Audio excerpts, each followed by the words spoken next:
but they're pen much less taxed, so they should be in better position to handle that challenge. And the first pitch is thrown for a strike.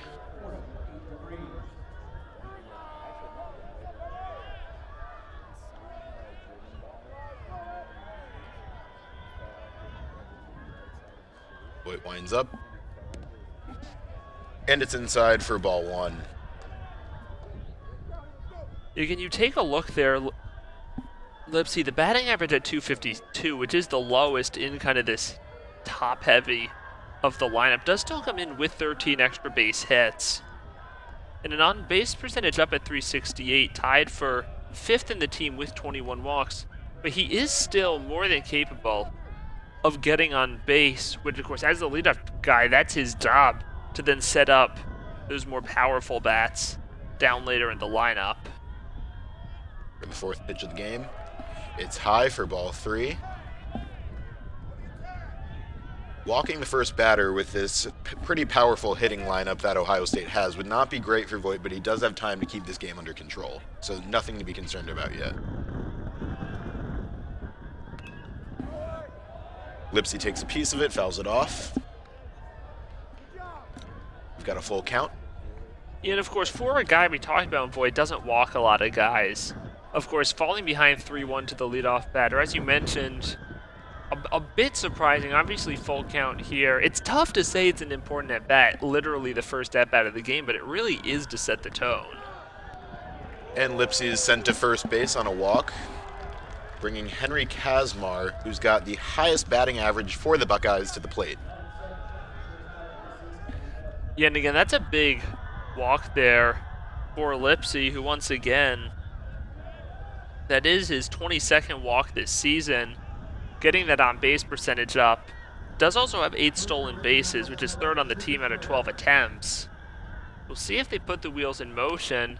But again, this 2-3-4 really is the most dangerous part of this Ohio State lineup. As you see here, the average, as you mentioned, the highest on the team at 326. And it's kind of the prototypical model we see these days with teams. Kind of put that on-base guy first, and then you go with your best hitters.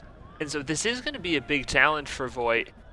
Again, we've said he's pitched a lot of innings, obviously converting from the relief role last year to a starting position now, but he just hasn't been able to find that success consistently, just getting hit around a lot, which has caused that ERA to be up over 5.5. And we've got 2 balls as Voigt pitches for the third, and it's a strike.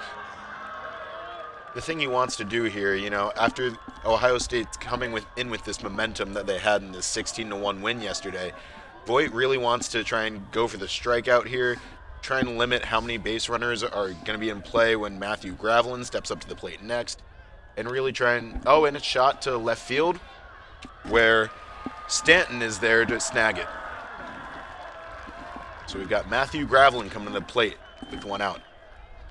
Yeah, and it's worth noting, you know, Mitch Voigt has 38 strikeouts in 57 innings. Not a particularly high number at 6 punch-outs per 9. So he really is a pitch-to-contact guy. And we saw their first at-bat walks the leadoff hitter. There forces contact. It was a solid line drive, but just by forcing batters to put the ball in play just makes it much easier to get outs than when you keep trying to be perfect around the edges of the zone, and then you miss, and you end up just putting 3 men on base. Voigt prepares for the first pitch. And Gravelin swings and misses. And here we've got a righty pitcher and a righty batter.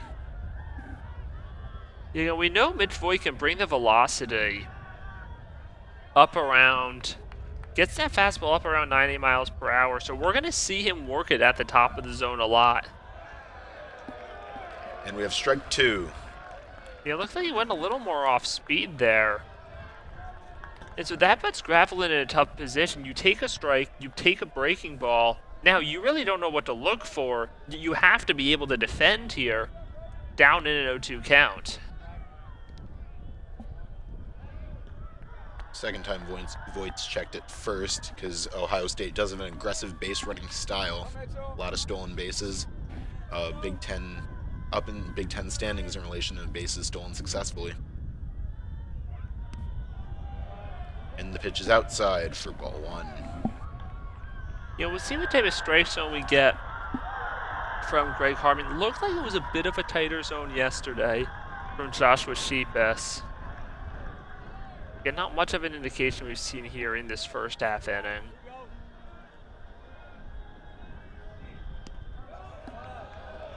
We have ball two. Again, it looks like Midvoit really hit that same location just off the outside corner 2 times in a row. Not able to get Gravelin to bite. Wonder maybe he goes now with the fastball inside, hoping that Gravelin is sitting back on that changeup.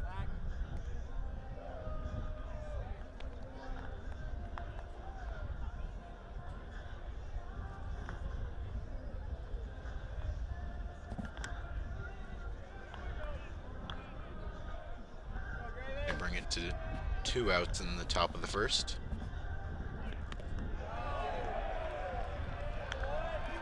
He did not go. He held back. So we have a full count. You know, I thought that pitch may have been in the strike zone, but Voigt not getting the call, and now you wonder in the 3-2 count if Lipsy takes off at first. Would not be surprised. Again, he is one of Ohio State's running threats. And you can tell Voigt knows this. He keeps checking first, you know, making sure that he's not getting any base he shouldn't already have.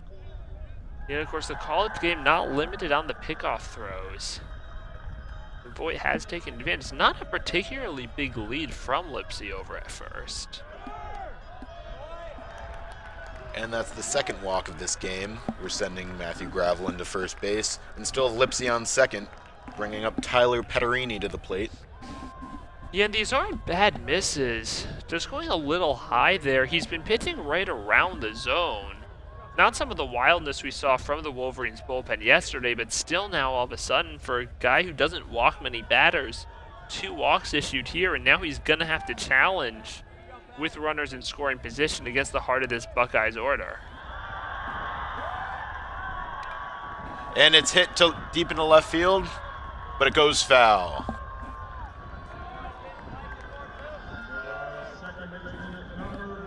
So we got 1 strike in the count, no balls, 1 out. Yeah, and again, that's where Voigt has to challenge, throw that heater. Petterini not ready yet, but I don't think you can necessarily just go back to that fastball. I would expect Petterini to be looking for that same pitch. It's inside. And Petterini is a dangerous batter to have in this position because he's got the most RBIs in the team at 33 right now. And we've got a runner in scoring position with Lipsy right now on second. Yeah, and obviously that is a testament to how the top of the order has set him up in that cleanup spot. It's hit first, gets past him, and we have bases loaded with 1 out. Yeah, and it was a good play by Timbrook to get over there, but once Priest wasn't able to field the ball, there just was not going to be enough time. So Ohio State there then getting an infield single, but again, the situation, they get the 2 walks from a pitch to contact guy and then hit that weak ground ball, get a base hit all of a sudden. If Oakley's able to put this ball in play, pretty good chance Ohio State gets on the board early.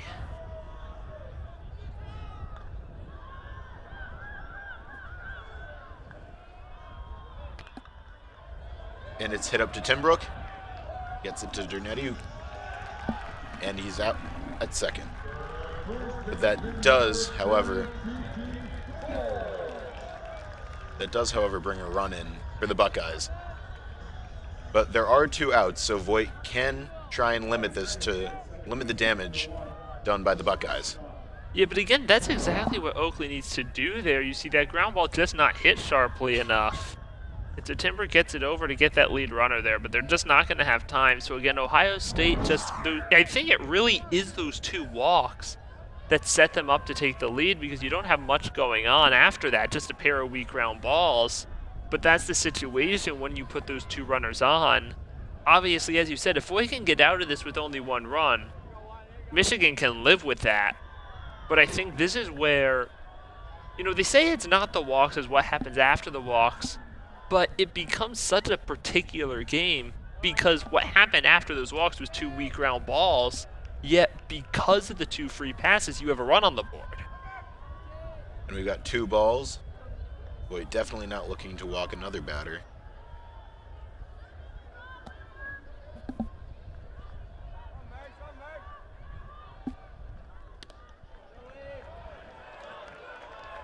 And we've got ball 3. That one was outside. Yeah, this is really uncharacteristic from Voigt. You know, we talked about he does not walk a lot of batters. Last year walked 12 in 36 innings. He's improved on that number even more this year, but all of a sudden, that's now 3 free passes just in the first inning. And this is really a potential decisive at-bat here. Yeah, you had Joseph Mershon just being sent to first base. Now you've got Isaac Cadena at bat in the DH spot. And Cadena not with a lot of at-bats, making just his 9th start of the year. Does come in with 12 hits out of his 40 at-bats, slugging almost 600, and not surprising that Tracy Smith is going to take an early trip out to the mound here of playing the back end of the game without a DH. But again, that's part of why it's so important for them to get length from Voigt, along with obviously their bullpen being so taxed. And the first pitch was a strike, so we've got an 0-1 count. 2 outs, bases still loaded.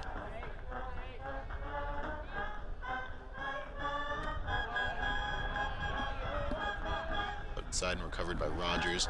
And Isaac Cadena has recorded a hit in both previous games of this series, probably looking to do the same in this situation. Record a nice RBI, bring at least 1 runner home.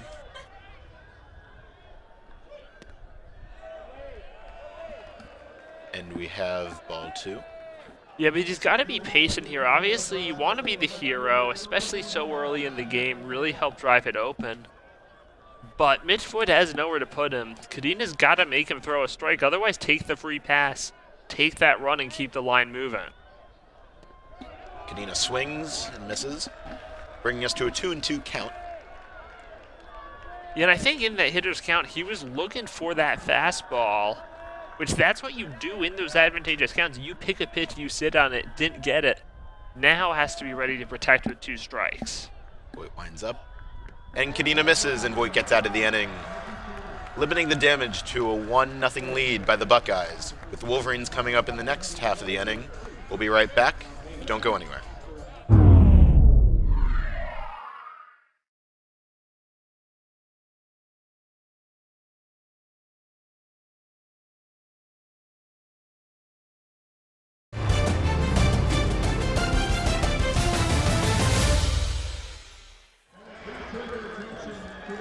Again, he will have just 3 lefties to face off against. Colin Priest back in the lineup. You see AJ Garcia right here, one of the lefties. Mac Timberg as the other one.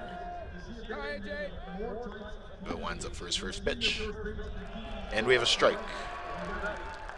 AJ Garcia, a freshman who's seen with the Wolverines roster shuffles, seen more playing time, become a consistent starter for the team. Bats .281. And we've got strike 2. Garcia tries to hold back. It's a strike nonetheless. Yeah, we've seen Garcia really fit into that leadoff spot lately. You know, we talk about how young of a team this is. And obviously Tracy Smith using the transfer portal as well. But Garcia just one of those examples of the youth on this Wolverines squad. We had an outside pitch for ball 1.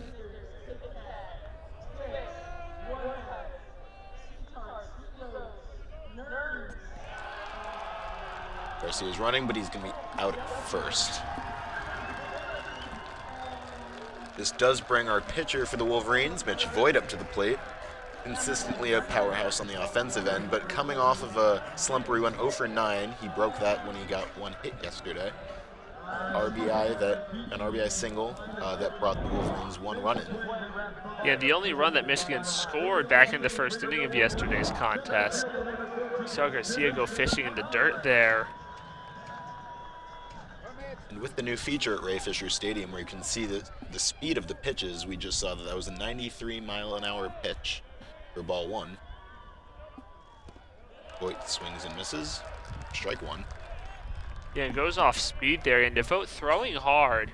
Obviously, that allows him to get that off-speed pitch still up into the 80s and have that speed fall off still be at a higher. Pops up.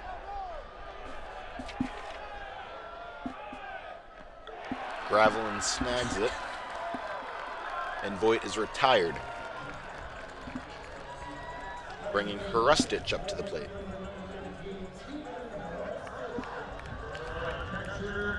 Now Devote could make this a 1-2-3 inning and bring the Buckeyes back up to the plate.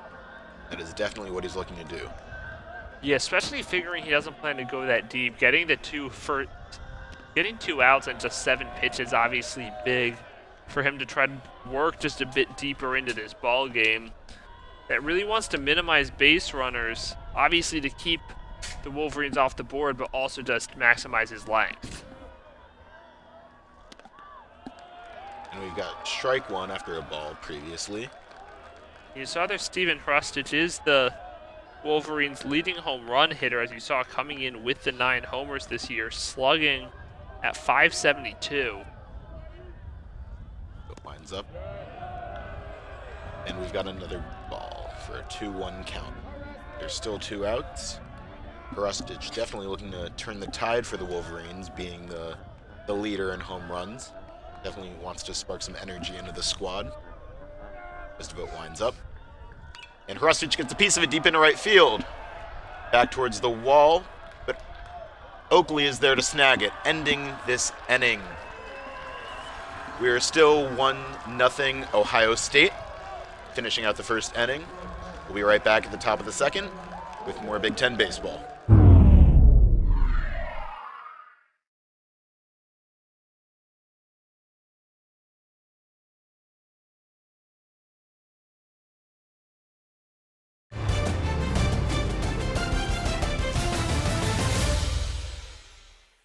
Yet still, Michigan's won their first 4 series in conference play. If they can take this one, it would be 5. Stevenson knocks it into right center field, and it's snagged by Hrustic.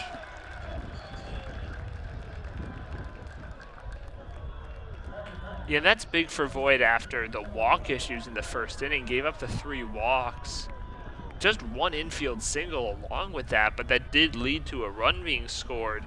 Getting that first pitch out here in the second inning, big just to get his confidence a little boost and also help keep that pitch count under control after throwing 29 pitches back in the first. Voigt throws a strike for the first pitch against Ryan Miller, the junior who's batting .200. He's seen less starts than other members on this squad. Still has made an impression. Voigt throws strike 2. And now Voigt's a leader, tied with another pitcher on the Wolverines squad in strikeouts, so this could return him to the form that we've seen previously.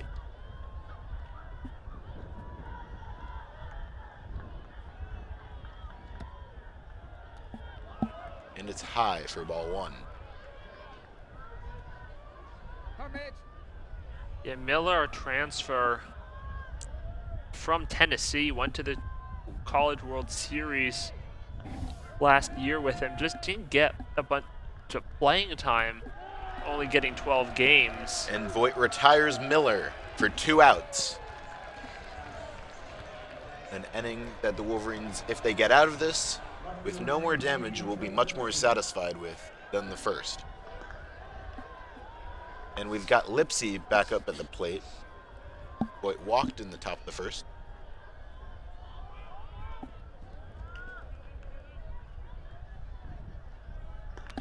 Lipsy gets a piece of it. Fouls off for strike 1. And Lipsy kind of sparked that rally in the first with a disciplined approach, which we've seen Ohio State be really good with. Even when you saw Cadena go down to end the inning, it was swinging through pitches in the strike zone, so it's not like he was chasing out of the zone. Obviously still squandered an opportunity to get more runs, but we've seen Ohio State's had that disciplined approach which sometimes isn't necessarily a good thing against a strike thrower. Voigt just hasn't been his usual strike throwing self so far here. Yes, and he just threw 2 balls, bringing us to a 2-1 count. Lipsy sets up. Voigt prepares for the pitch. Lipsy gets a piece of it. The right center field, it's going back. Rustic fields it as Lipsy stops at second for a double. That'll be his 6th double of the season.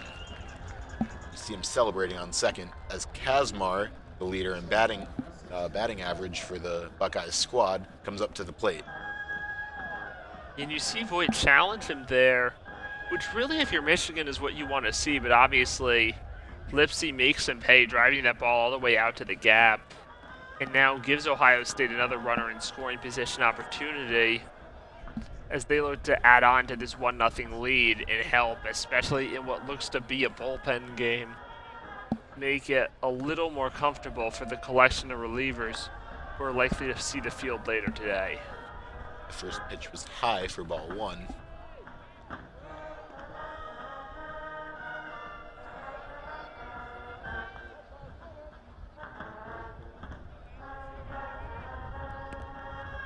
Very inside, very tight for ball 2. Voigt on the mound looking to keep his composure here, not get ahead of himself. And again, this is an Ohio State team that will walk. You look, those first 6 batters all with at least 20 walks on the season. As Voigt falls behind here again, it's a tough situation because they all will hit. Yet he's got to throw strikes to them or else they're just going to take the bases they're given and set up more dangerous situations. And it looks like the 3-0 count. Tracy Smith's going to like to just walk him. Which is interesting because you bring up a hitter who's almost just as dangerous in Matthew Gravel. And obviously, we talk about Kazmar being the team batting leader for Ohio State, but there's really no safety valves in this batting order.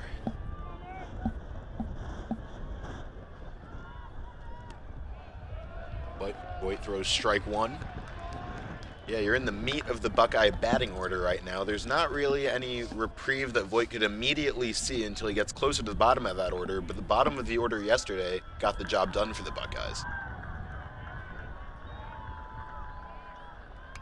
Oh, and gets a piece of pitch. Thrown out at first. Bringing us to the middle of the 2nd inning. Score still 1-0. Voigt got out of that one. And that'll send us into the bottom of the 2nd, where the Wolverines will come back to the plate, starting with Colin Priest. The bottom of the 2nd, we'll be right back.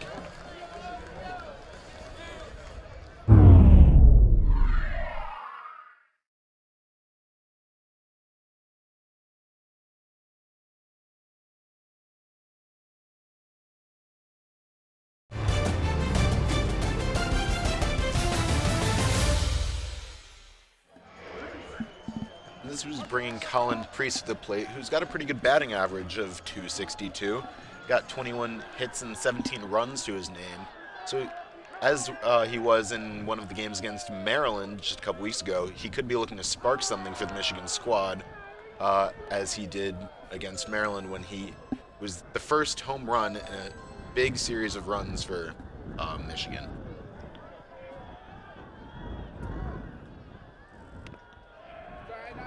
Got strike 1 following ball 1. Again, Priest making his first start here in this series. Piece of it fouls off. Priest has been a fairly regular contributor as a freshman, making his 23rd start of the season. Vogt winds up with a 2-1-2 pitch. And of course, Ohio State throwing to 2 left-handers in the last 2 games. Tracy Smith not quite comfortable enough with Priest, as he is with Garcia and Timbrook, to leave him in as an everyday hitter. The 2-2 pitch is a little high. for a full count.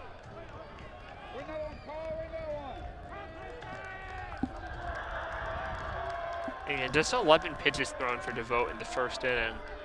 A much better job from Priest so far, at least working the count deeper. Gets a piece of it. Goes to right center field. Getting him on single. It's fielded by Stevenson. And that'll bring Dylan Stanton, a senior, up to the plate. Batting a similar number of hits, 22 to his name this season. And Stan, we've started to see him lose a little playing time. One of the few guys on this team that's been around for a while. In his 4th season with Michigan, although he didn't appear in a game in his freshman year. DeVoe throws strike 1. Again, Stanton making his 26th start of the year out of 37 games. Out of 41 games. Piece of it that pops up to center. Stevenson snags it. Holds Priest to first. Bringing us to 1 out with Cole Caruso coming to the plate. And we take a look here at this Ohio State defense. Miller over at first, Mershon at second base, Kazmar at short, Pederini at third. The outfield left to right goes Lipsy, Stevenson, and Oakley.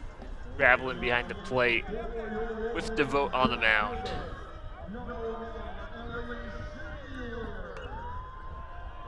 Caruso fouls off in the parking lot. Watch your cars if you're parked by Ray Fisher Stadium today.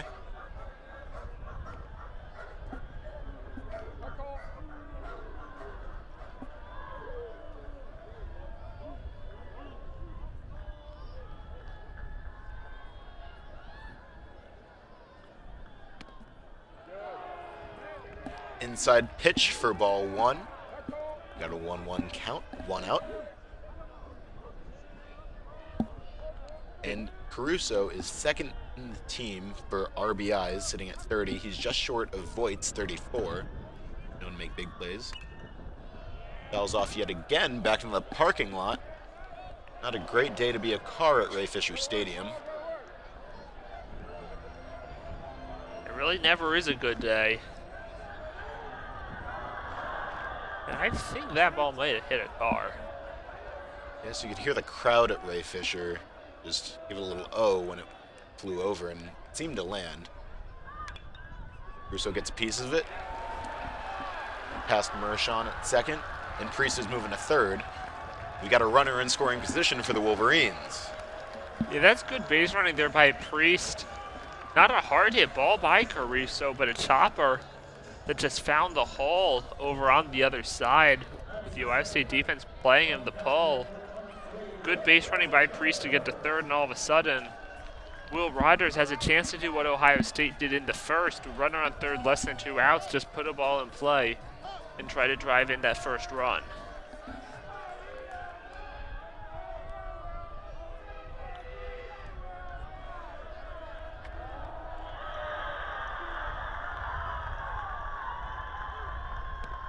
Rogers swings. Looks for a piece of it, some power behind that one. Yeah, Rogers not quite having the offensive successes you see due to the transfer from Arizona State, batting .221, but he has been a stabilizing force behind the plate for the Wolverines, of course, making a handful of starts on the mound, including yesterday when he won 5 innings. Did have that 1 inning he gave up 3 runs, but it really was the bullpen who let the game get away. Rogers left with his team still in a position to potentially come back. So it winds up for the 0-2 pitch. And he swings and misses. Another strikeout to Gavin DeVote's name, bringing Mac Timbrook up to the plate. Mac Timbrook, who has become really a batting powerhouse for the Wolverines recently, and batting .431 in conference play, .315 overall. Again, Timbrook becoming a mainstay in that lineup. Saw his playing time move around a little more early on in the season. If strike one. Devote really trying to prevent the Wolverines from getting the tying run here. You know, we've seen some of the midweek games recently. Timbrook getting to start off. Has appeared in all but 2 games, but he has started in every conference game this season over at second base. Began the year at the top of the lineup, had some struggles that moved him down. First runs home.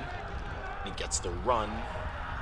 And Timbrook is safe at second.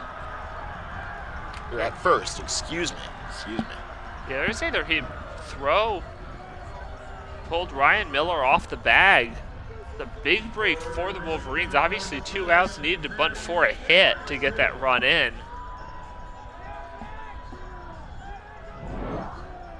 Take a look there. Yeah, Miller seems to come off the bag a little, giving Timbrook just enough time to come in.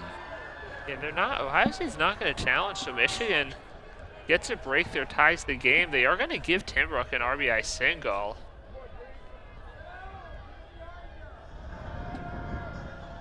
Runner in scoring position. And he fouls off, this time not into the parking lot.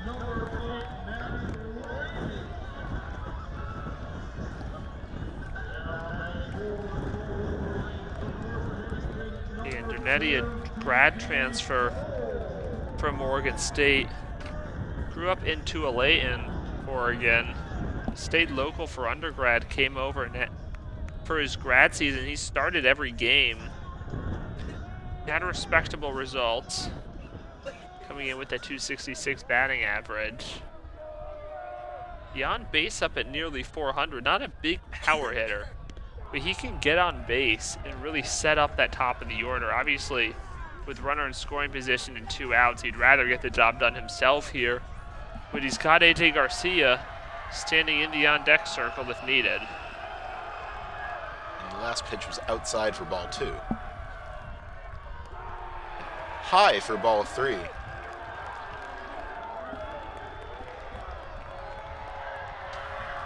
If Dernetti's walked here, this loads the bases and brings Garcia up to the plate. Yeah, and I think Devote's got a challenge here, but Dernetti also has to stay disciplined and can't just assume a strike's going to be thrown. And the count's in his favor here. Bill winds up. And we've got a full count, ladies and gentlemen. 3-2. 2 outs. The runners will get a head start here. A high leverage spot early on. Michigan, after falling down 1-0, came back on a defensive miscue by the pitcher, now looking to capitalize further. Oh, and it's called a strike, sending Dernetti back to the dugout and ending this inning for the Wolverines. Yeah, I think he thought that pitch was upstairs. We haven't seen the strike zone be all that large these first couple innings. Let's take a look here. That looks high from that angle. Dernetti didn't like it, but DeVoe gets the call to get out of it. That'll be it for the second inning. We'll be back at the top of the third with more Michigan-Ohio State baseball.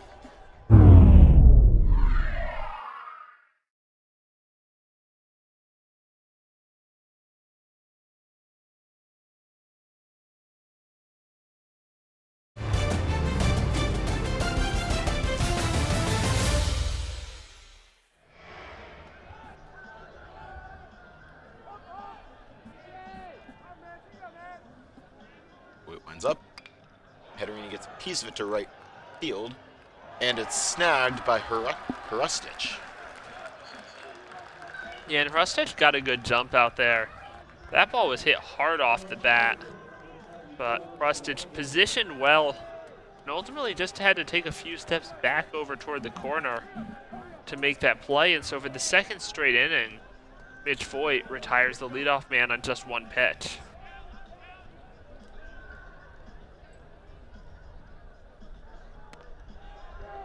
Strike 1 against Mitchell Oakley. And going with the curveball there, not a pitch we've seen very often from Voigt. Kind of just dropping it in. Oakley did not look ready for that pitch, nor would most hitters be on the first pitch. Swings and misses for strike 2. The count is in Voigt's favor, working against senior captain Mitchell Oakley right now. Yeah, there's the backward pitch sequence. Lays in that curveball, gets the swing on the fastball. And really, any time you're in an 0-2 hole where you've seen two different pitches, you just don't know what to expect as a batter.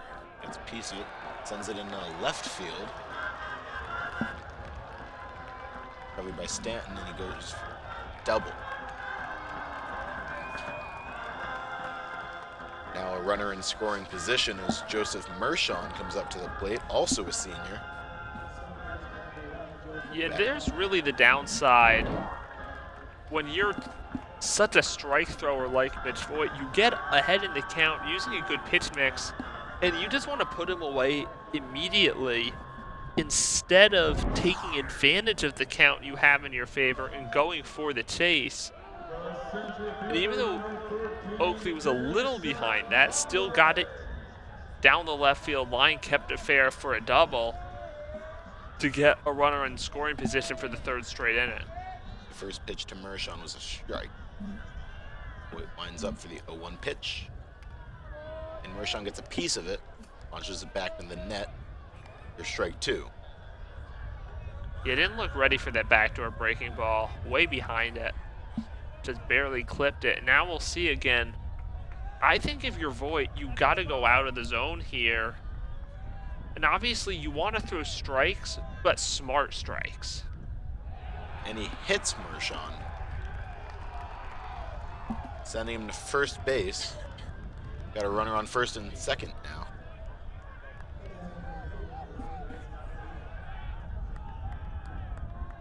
And obviously that's not what he wanted to do, expanding the zone. Maybe looking to get it a little inside. Maybe just looking to drop it below the zone to get a swing and miss. Now gives out another free base runner. First batter he's hit in this game, 4th on the season. And Ohio State back in business. Isaac Cadena. And we've got a...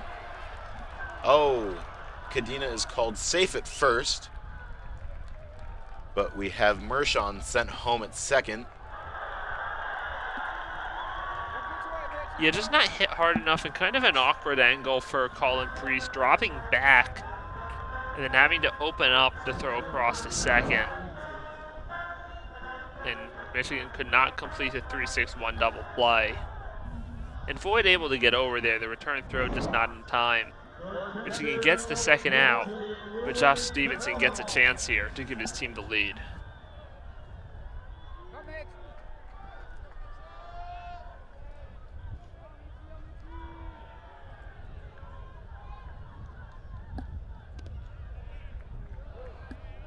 First pitch is a ball. And going back to the double plays on Michigan's, and this is a team that's very experienced in double plays. You know, they're leading the nation with 42 double plays over 38 games. This is a team that knows what they're doing when it comes to double plays. That one just wasn't successful. Yeah, we've seen 2 ground balls here in this game that if they were hit just a little bit harder would be 2 balls. We saw the one in the first inning that turned into a run-scoring fielder's choice, the only run Ohio State's put up. And once again there, just an awkward angle for Priest not hit hard enough. And so Ohio State's done a good job beating out those soft ground balls. Stevenson fouls it off. Got a 1-1 count here. Voigt's still looking to get out of the inning, but we've got a runner on third.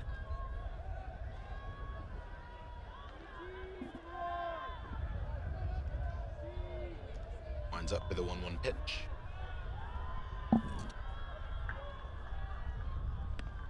And he gets Stevenson to swing at it, bringing the count to 1-2. 1 strike away from the Wolverines, preventing another run from being scored, keeping the game tied, giving them the chance to take their first lead of the game. Come, Mitch.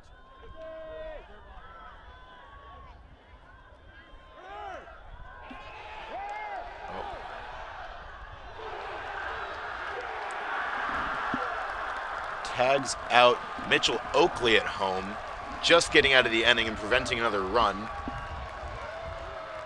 Yeah, and Ohio State's going to want to look at that. And the umpires are coming together out here. Yeah, and Cadena was taking off from first, so he had second base stolen easily, and then that ball gets away. That was an impressive play from Voigt to get over. I didn't even think the play was going to be close at the plate, but I think Ohio State is going to challenge this call. See the signal officially given. Or it's going to be reviewed. They will uphold the call here. Oh, yes. That ends the top of the third and gives the Wolverines the shot to take the lead in the bottom of the third. We'll be right back.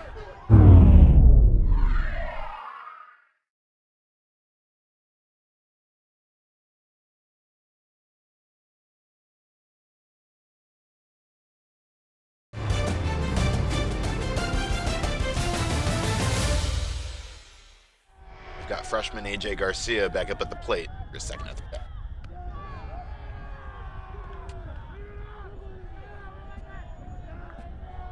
Ball one on the last pitch.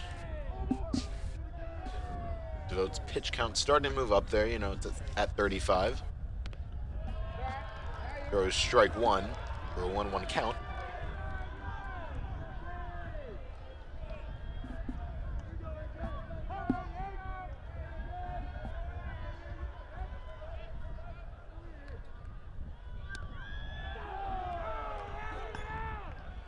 Little outside for a 2-1 count.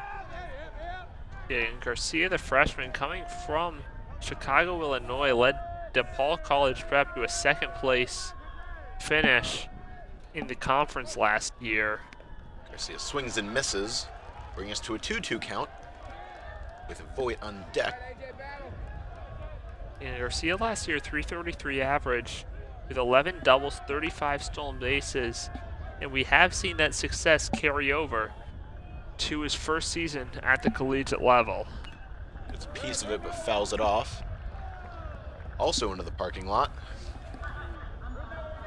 The parking lots on both sides here. Yost Ice Arena over out on the left side. Garcia, strikeout victim, back in the first. Gets a piece of it. Sends it foul again. This time not in the parking lot, but into the bullpen of Ohio State.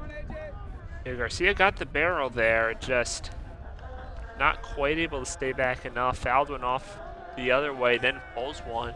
A little bit in between on the timing.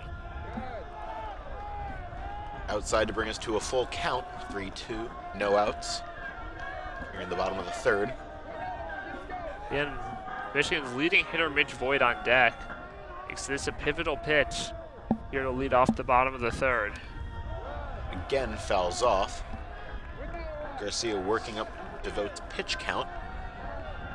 Yeah, 7 pitches thrown so far. Stood at just 34 after 2 innings. Reasonably efficient, and again, we don't expect Devote to go that deep.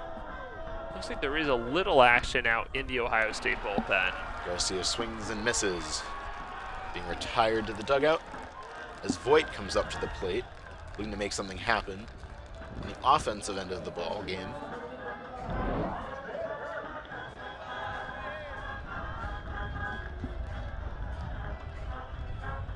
Really in the meat of that Wolverine lineup right now with Voigt, Rustich, Priest, Garcia.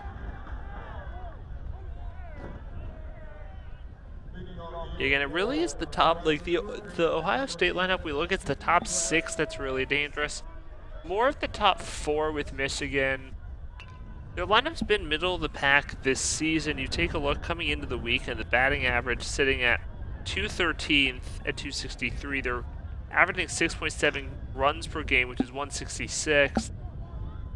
But again, you just don't see that depth near the bottom of the order for Michigan that you see from some of their other opponents here in the Big Ten. Past 2 pitches, Voigt has fouled off, bringing us to a 1-2 count. But again, we were talking at the beginning of the game, you know, the more experienced Voigt versus the freshman in Devote. Both have pitched pretty well so far, allowing just 1 run each. Now, of course, Voigt trying to help his own cause at the plate. Pops up. Goes into the stands. Gravelin looking to have snagged that one, running all the way to the wall. He's unsuccessful. A lucky fan will be going home with that ball today.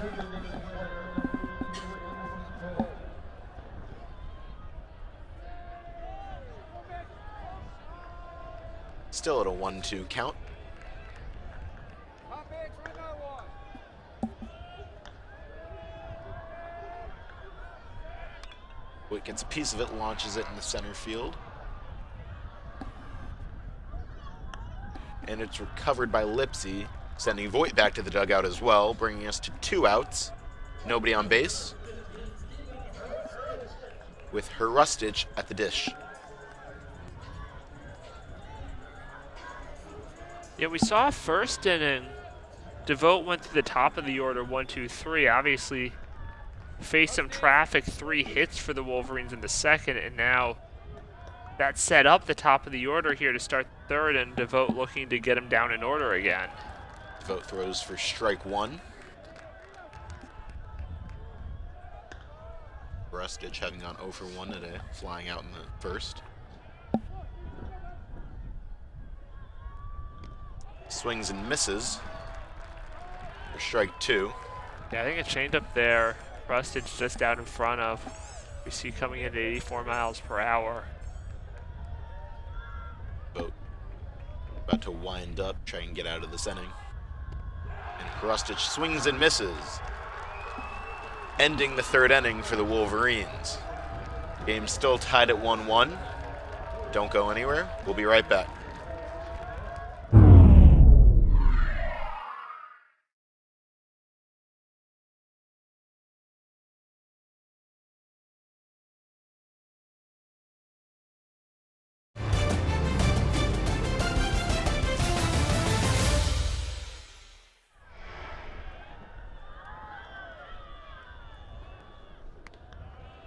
Outside for ball 1.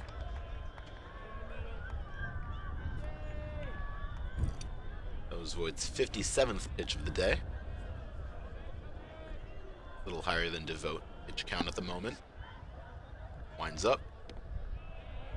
Little inside for ball 2. Yeah, it's not the first time we've seen him go with that pitch mix. The curveball to start, then the fastball in. Just not able to land either one for strikes. We see he has that changeup as well, so he has a pretty good 3-pitch mix going. He just has not found the zone as well. Get Stevenson to swing and miss on that one. But there's the changeup right there in a traditional fastball count, which we know really just not a concept anymore. Able to get the 2-0 swing and miss. Here's the 2-1 pitch. It's hit to center field, where Garcia snags it, makes a diving catch to send Stevenson back to the dugout. Now with 1 out on the board. Yeah, we've seen the fielding has been very good for the Wolverines in this game. As we take a look, I thought that ball was going over his head. An impressive dive where he then slides into the wall, bringing Ryan Miller to the dish with nobody on base, thanks to AJ Garcia's fantastic play. But again, I think the biggest thing is he gets the right jump there, because if he's even a second late, that ball's going over his head. It's going to be a double. Gets that jump, and then figuratively, which allows him to literally jump, snag that ball, obviously goes into the dive. But again, we saw that great recovery from Rogers on that pitch in the dirt back in the third to end that inning without allowing a run in. And now AJ Garcia right there, keeping a runner out of scoring position. And we have a 1-1 count at the moment.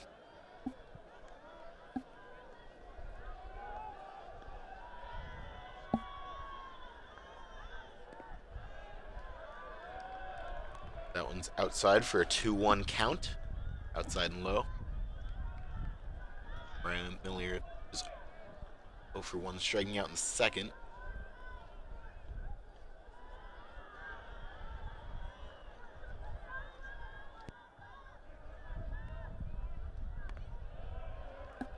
Voigt throws ball 3, Count working in Miller's favor right now.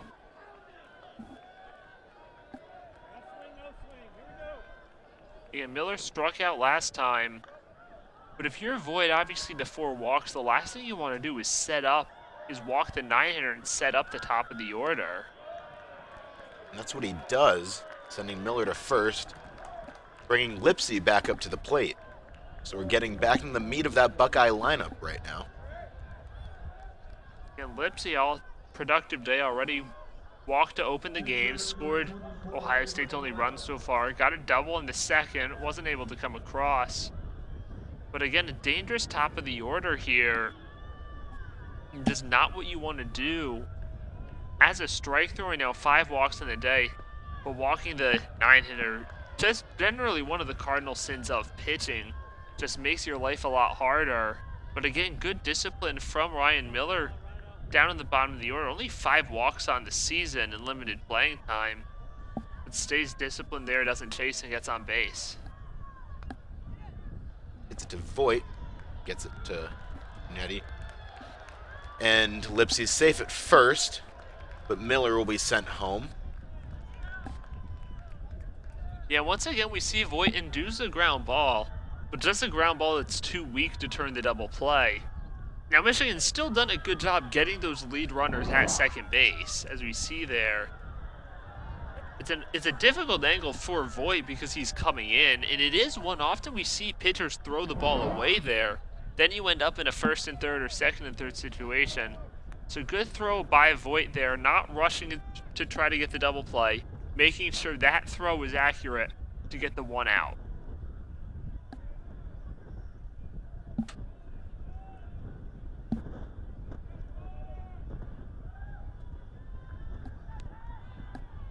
First pitch against Kazmar is a strike.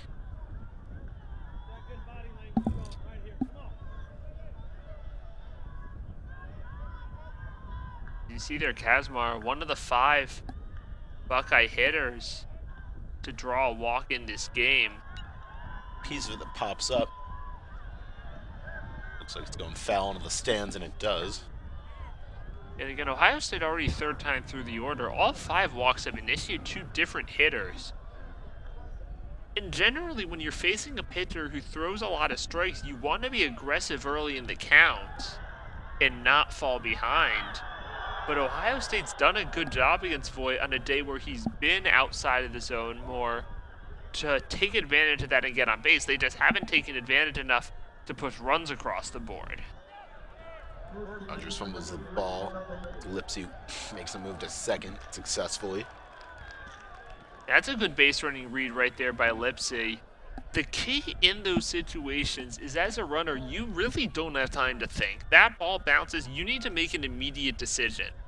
Because if you don't, you're going to have to stay. He goes right there, and no chance for Rogers. And Ohio State, once again, gets a man over to second base, which they've done in every inning this game. We have a 1-2 count. Fouls it off. And that bobble from Rogers behind the dish was kind of the difference between what we saw here and what we saw in Friday's game, where he was getting several runners out who were trying to steal bases. Had a great game defensively on Friday. Yeah, that will go down in a wild pitch. Obviously, we saw the 3rd inning able to rebound on the pitch that got away. But just to throw over to and he sends Kazmar home. Just getting out of the inning. No runs yet again. Keeping this game tied.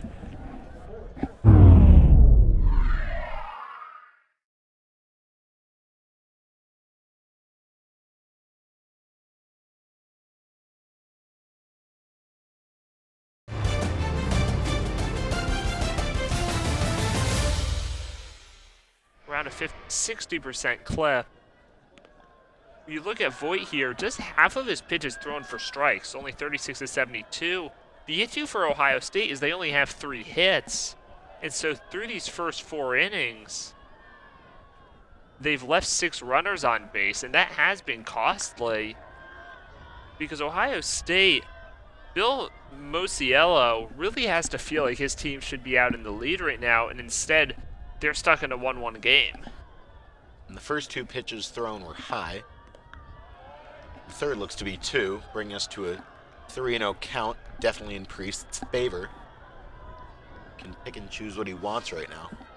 Michigan hasn't walked yet. They've struck out 5 times, but Priest in a 3-0 count here. Strike 1. And it looked from Priest's body language like he did have the green light. Decided not to swing on the 3-0 pitch, but I think that still shows the confidence Tracy Smith has in him to make that disciplined choice. Strike 2, bringing us to a full count. A good battle back from DeVoe. Even down 3-0, not pitching around the leadoff hitter here, just throwing strikes that Priest just doesn't want to offer at. A piece of it fouls it off, keeping the count full. Yeah, and to your point, DeVoe's pitch count climbing closer to 60, as you said, hasn't gotten more than 4 innings. So you have to figure the clock's running out for DeVoe, but still, Mosiello has to be pleased with what he's gotten so far. Will make the job for the rest of the pen just a bit easier. And it's outside and low for ball 4. That'll send Priest to first base, while bringing up Dylan Stanton, who's gone 0 for 1 today, to the plate. Yeah, so again, first walk Michigan's picked up. Second time they've gotten their leadoff man on. Priest led off the second with a single, came around to score. Michigan now looking to drive him in for a second time today and take its first lead. Stanton fouls it off, possibly back into the parking lot. We'll head back there. Could not see, shielded by the seats, whether that one got a car or harmlessly fell to the ground.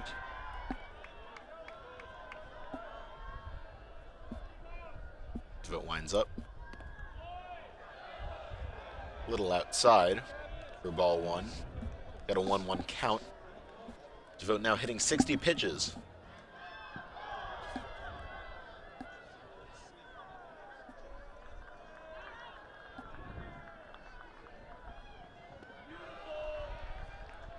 Little low, bringing the count to 2-1. Yeah, that is 40 of 61 pitches for strikes. So DeVoe's been much better in that sense. Struggling a bit more here in the 4th. In each team with 3 hits, Ohio State does have the 5 walks plus a batter who got hit by a pitch. Michigan with just the 1 walk here. Yet Ohio State has had issues leaving runners on, leaving 7 runners on so far. Michigan with just 2 runners left on, and hence why we have a tie game, and now Stanton up in a 3-1 count. Hit to Kazmar, and the double play is not successful. Priest is sent home, but Stanton's safe at first. Bringing Caruso, Michigan's big RBI guy, up to the plate right now. Yeah, just like we've seen from Ohio State 3 times throughout the first 4 innings, just a weak chopper there. Thought maybe they'd have a chance to. Off the bat, I thought Ohio State might have a chance on that one, but ended up not being close. Even Stanton not being the greatest runner, just hit way too softly, but again, Ohio State retiring the lead runner. And at least with Cole Caruso leading this team with 30 RBIs, doesn't have a runner in scoring position here, so he's going to have to get one into a gap most likely if he wants to drive in run number 31. Strike 1. Caruso looks like he's thinking about it, but doesn't fully commit to swinging. Yeah, it's an off-speed pitch, which I just don't think Caruso's ready for on the first pitch. Likely why he pulled the bat back.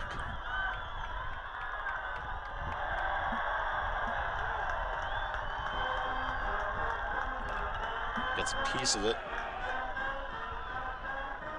And it's caught by Oakley, sending Caruso back to the dugout. Keeps Stanton at first and brings Will Rogers to the plate with 2 outs. No runner in scoring position at the moment. That could all change. Yeah, back in the second, DeVote struck out Rogers, and what at the time was a big second out with first and third only one away. But then DeVote unable to make the throw to first on the Timbrook bunt in the following at bat, and allowed Michigan to come away with that run. Because again, I really think Ohio State has had a better hitting approach this game. They just haven't been able to drive in enough runs. Count is 1-0 at the moment. Hit to Kazmar, who gets the final out, getting Stanton out at second. And that'll end the fourth inning, keeping this game tied, keeping it close as opposed to the past two games, where it was 4-0 and 16-1. So don't go anywhere. We'll be back with more of this close game.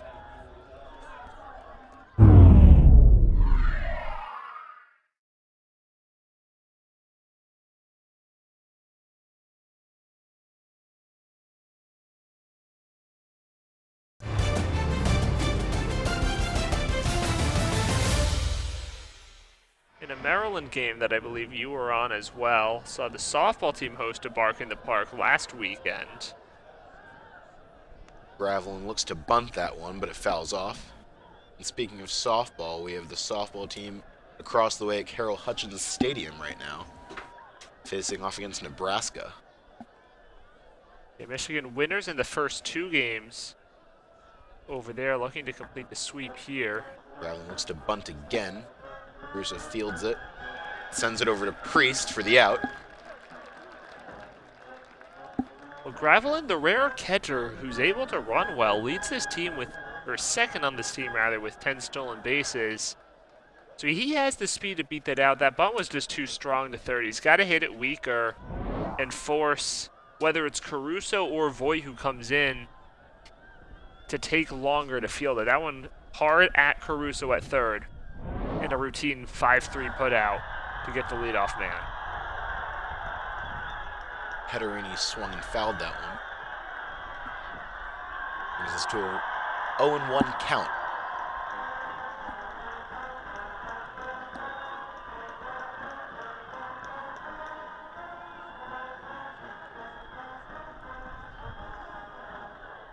Winds up. Sends it to Garcia out in center field. Pederini's only going to take the one base, stay on first, while Oakley comes up to the dish, having on 1 for 2 today. Bats .297.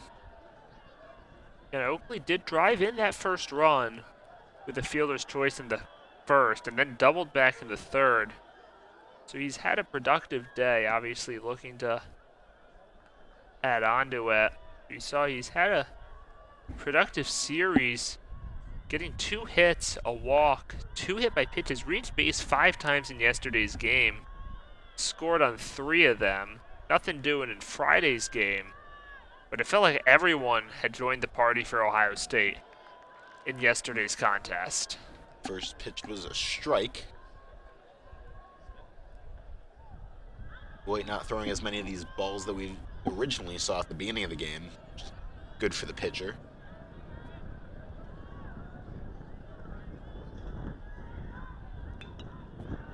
Hit to Dernetti. Gets it to Timbrook. Goes for the double play, and it's successful. Ending the top of the 5th.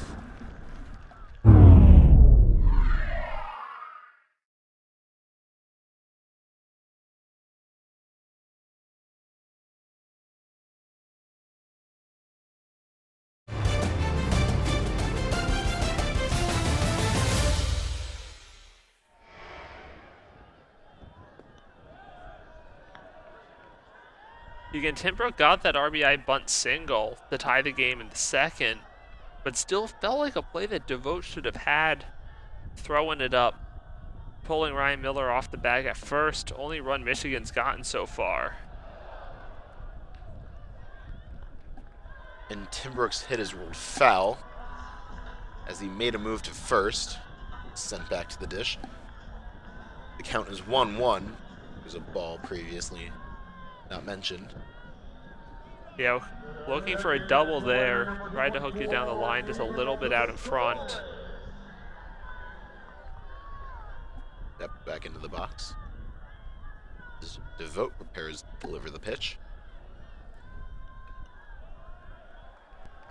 Brooks swung and got a piece of it, bringing us to a 1-2 count.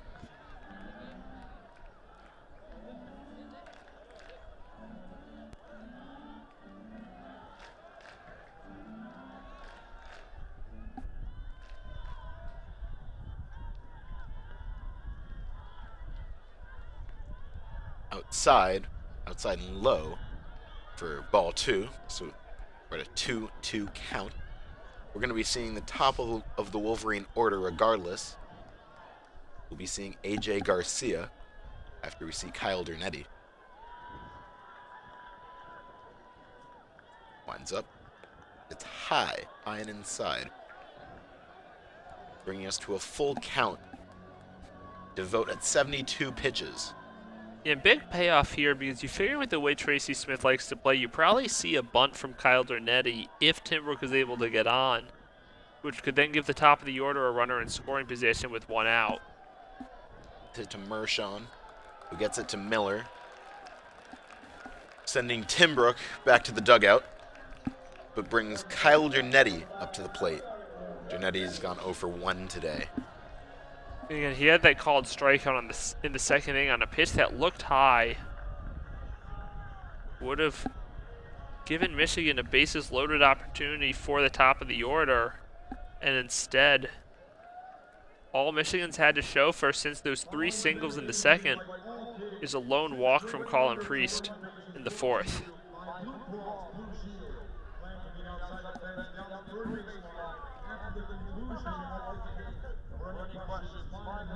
Strike 1. First pitch is ruled a strike.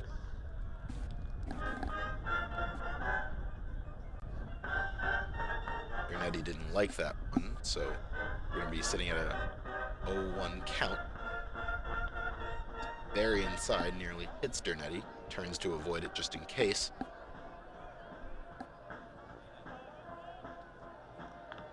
Steps back into the box.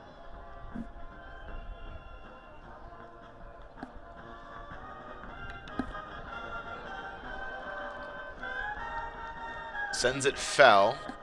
Pretty close to the line, though. So he started running for first. That'll bring us to a 1-2 count. 1 out. And Tim Brook, who was last at bat.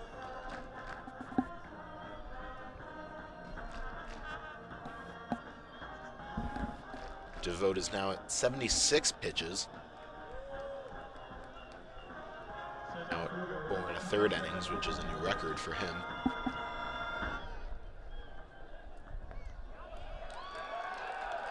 And he strikes him out. That'll send Dernetti back to the dugout. Bring AJ Garcia back up with 2 outs. Yeah, the second time that Dernetti's been called out on strikes this game. Take a look there. That pitch, I think it does just get the top of the zone. The one in the second inning I thought was high. That pitch a little lower.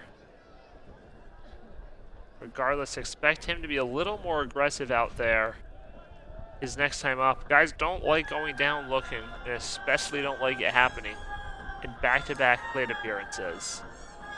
The first pitch to Garcia was a ball. As Devote winds up. It's called a strike. In the press box here, Ray Fisher looked a little inside, but it was ruled a strike nonetheless.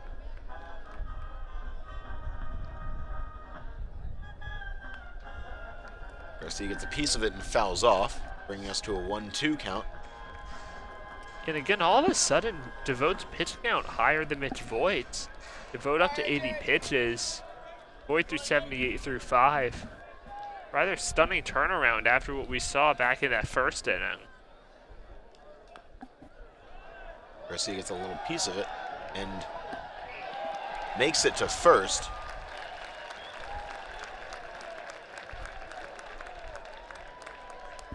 Bobbled for a second by Miller after Garcia reached the base. Brings Mitch Voigt up to the plate. And again, there's the speed of Garcia. And a throw that probably shouldn't have even been made from Gravelin, but Miller able to corral it. Voigt's at the plate after going 0 for 2 today, and after breaking a little bit of a slump. He got a hit in yesterday's game. Definitely looking to get some more here. Yeah, seeing its average drop just under 300, and especially being the pitcher in this contest, would really like to help his own cause and set himself up as the winning pitcher.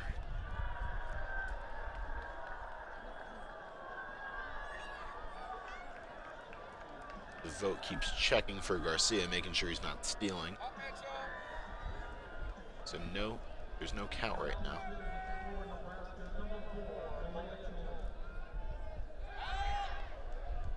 Checks a third time.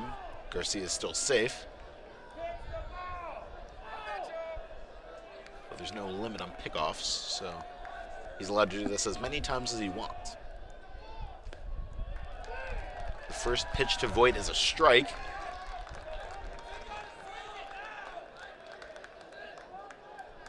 After Voigt, a fly out in the third.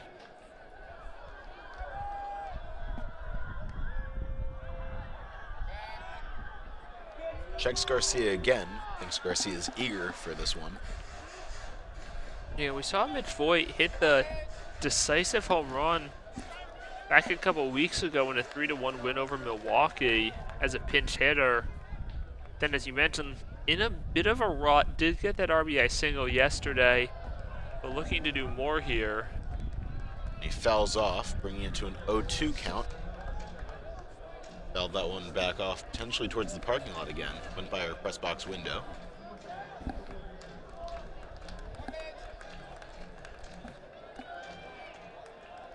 Voigt's just got to keep himself calm and collected, not look for anything wild here. So Vogt checks one more time for Garcia. The 5th or 6th time he's done that. I believe the 5th throw over. Obviously no limit, but at some point you got to think it's taking a little something off his arm, and you also risk throwing it away.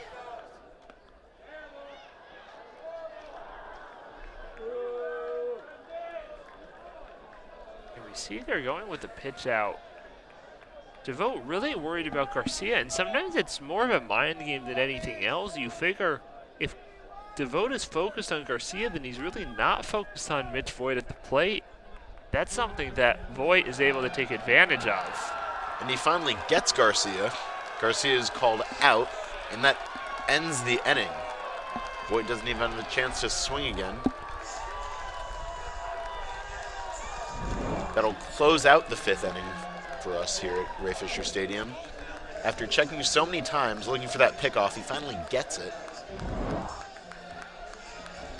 We'll be back at the top of the 6th here in Ann Arbor.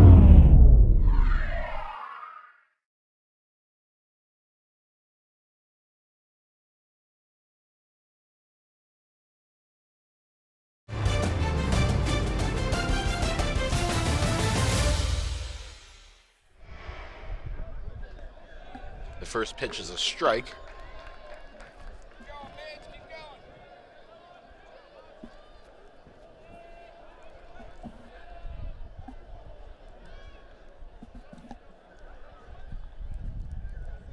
Voigt winds up. And it's sent into right field. Not caught, fielded by Rustic. And that'll have Mershon at first.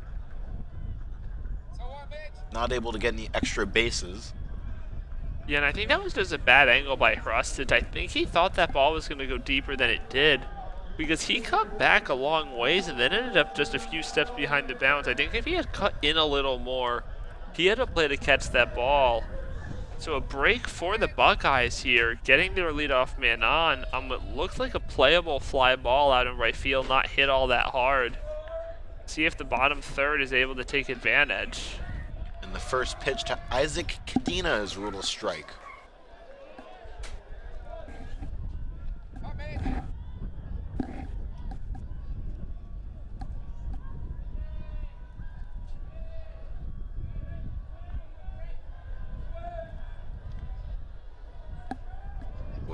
Pitch is out for Mershon, just in case. We can do the same thing DeVote did with Garcia, bottom of the last inning. Yeah, and we saw DeVote.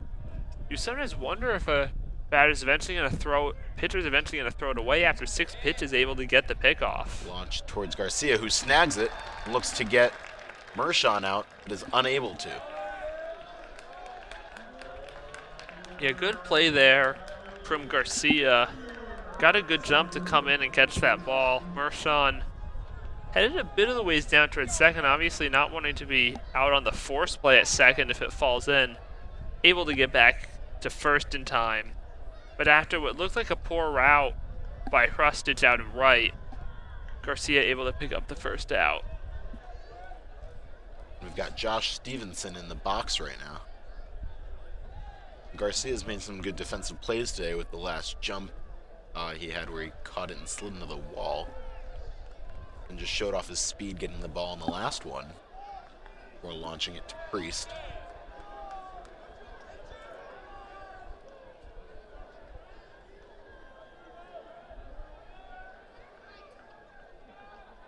Lines up.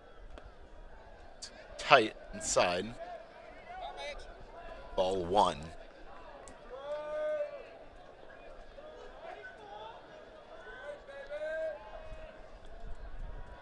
Josh Stevenson is 0 for 2 today.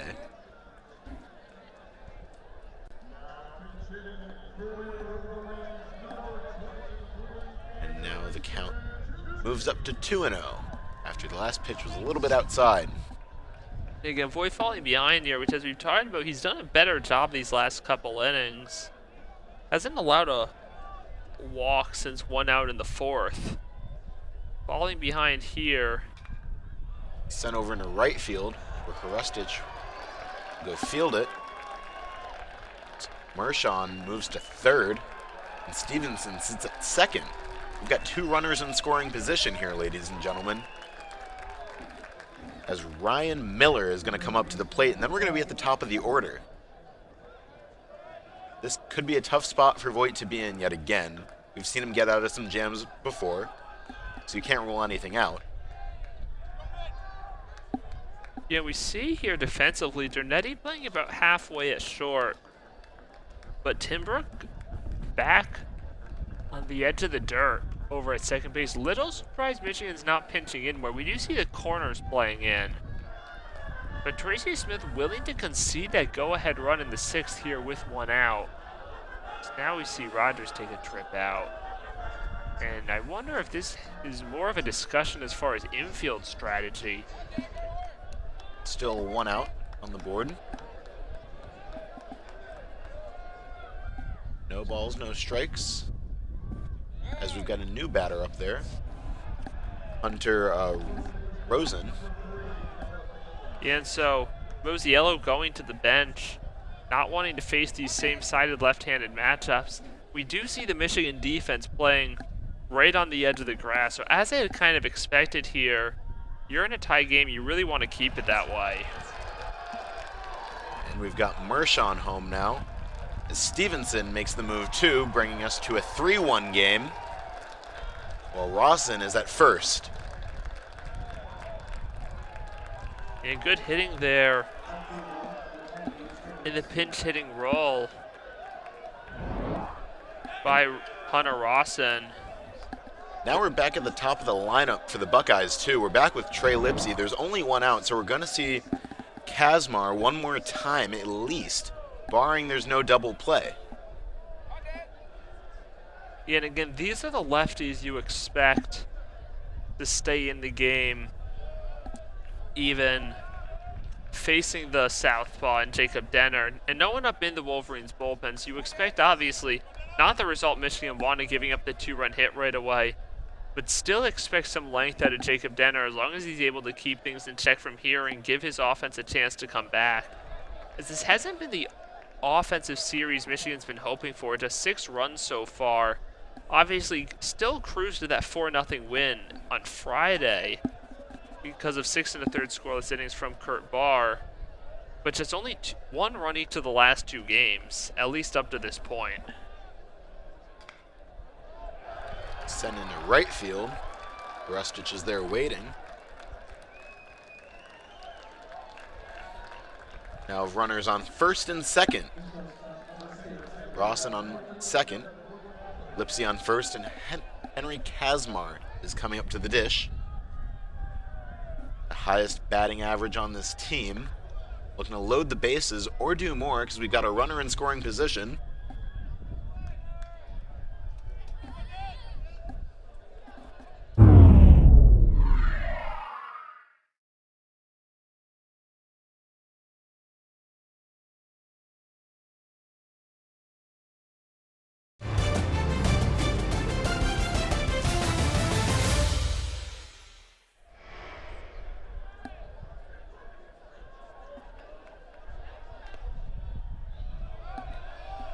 First pitch is a strike.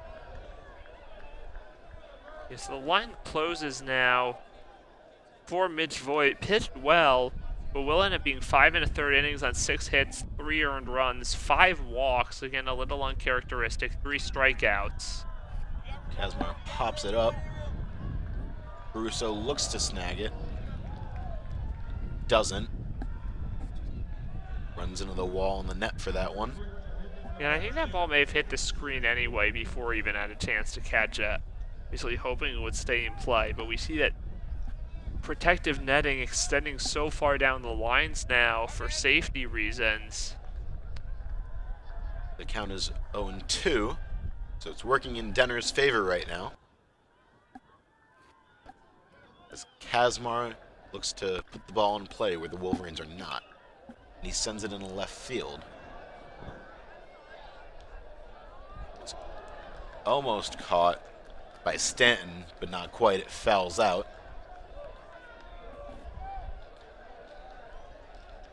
Yeah, Kazmar not quite catching up to a couple of these pitches, hitting weak fly balls the other way. In the second straight one that if it had just stayed a touch closer to the line, probably playable. Instead, Kazmar gets another life here.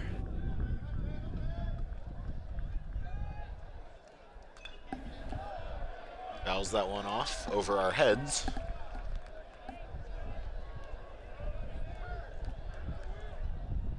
Denner already sitting at 9 pitches. He's throwing so many to Kazmar.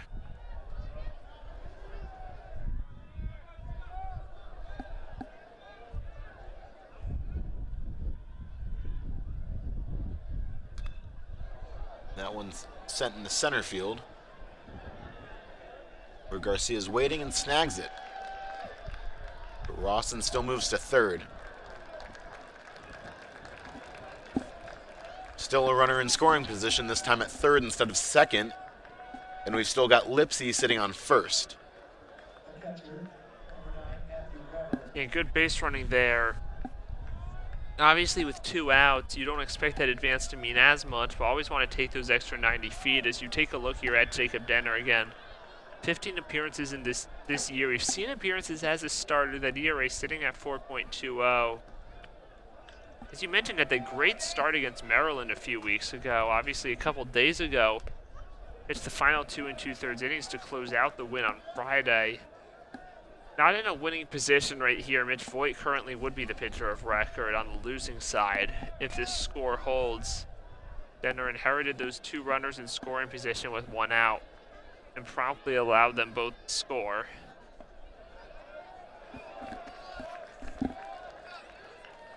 Last pitch was a strike. This followed a ball that kicked off the at-bat of Gravelin.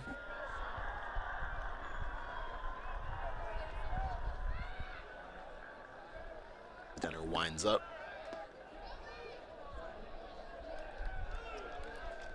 And Lipsy made a move to second that Rogers thought about trying to stop, but didn't follow through with.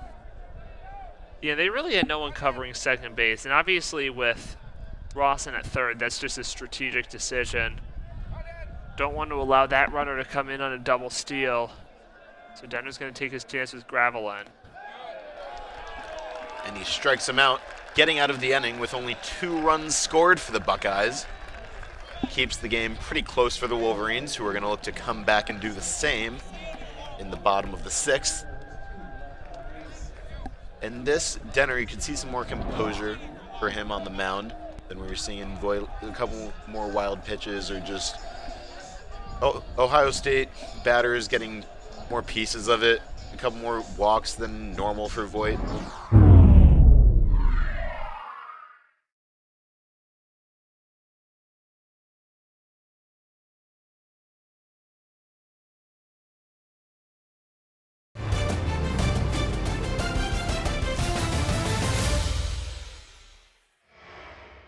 Due to time constraints, we now move ahead in the action. So, unable to know where it landed.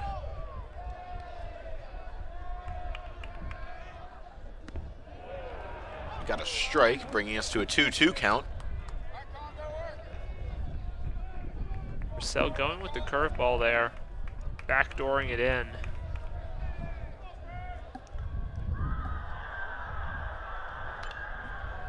It's popped up and fouled out, keeping our count at 2-2, but working up Purcell's pitch count at the same time.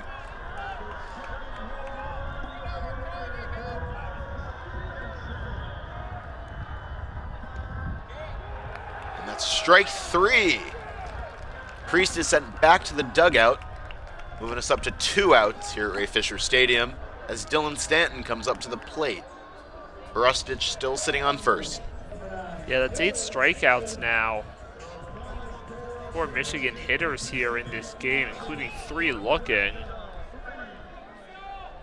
They've had trouble at times just putting the ball in play. See the Ohio State side. They've only struck out 4 times along with the 5 walks. A ratio you're very happy with offensively. Michigan with 2 walks to 8 punch-outs. It's sent into left field. Will not be caught. So we've got runners at first and second. It was fielded by Lipsy, but he didn't try and do anything with it because both runners were at their bases. And this brings the RBI man Caruso up to the plate.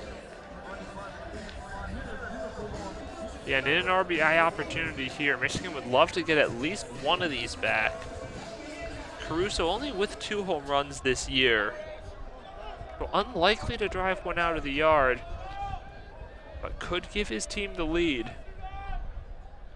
Would take a gapper to tie it, but any hit light to the outfield probably drives in 1. The first pitch was outside for ball 1, so we've got a 1-0 count.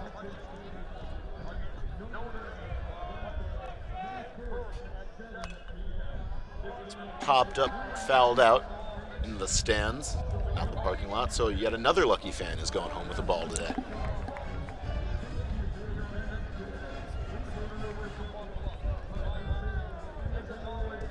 Sitting at a 1-1 count.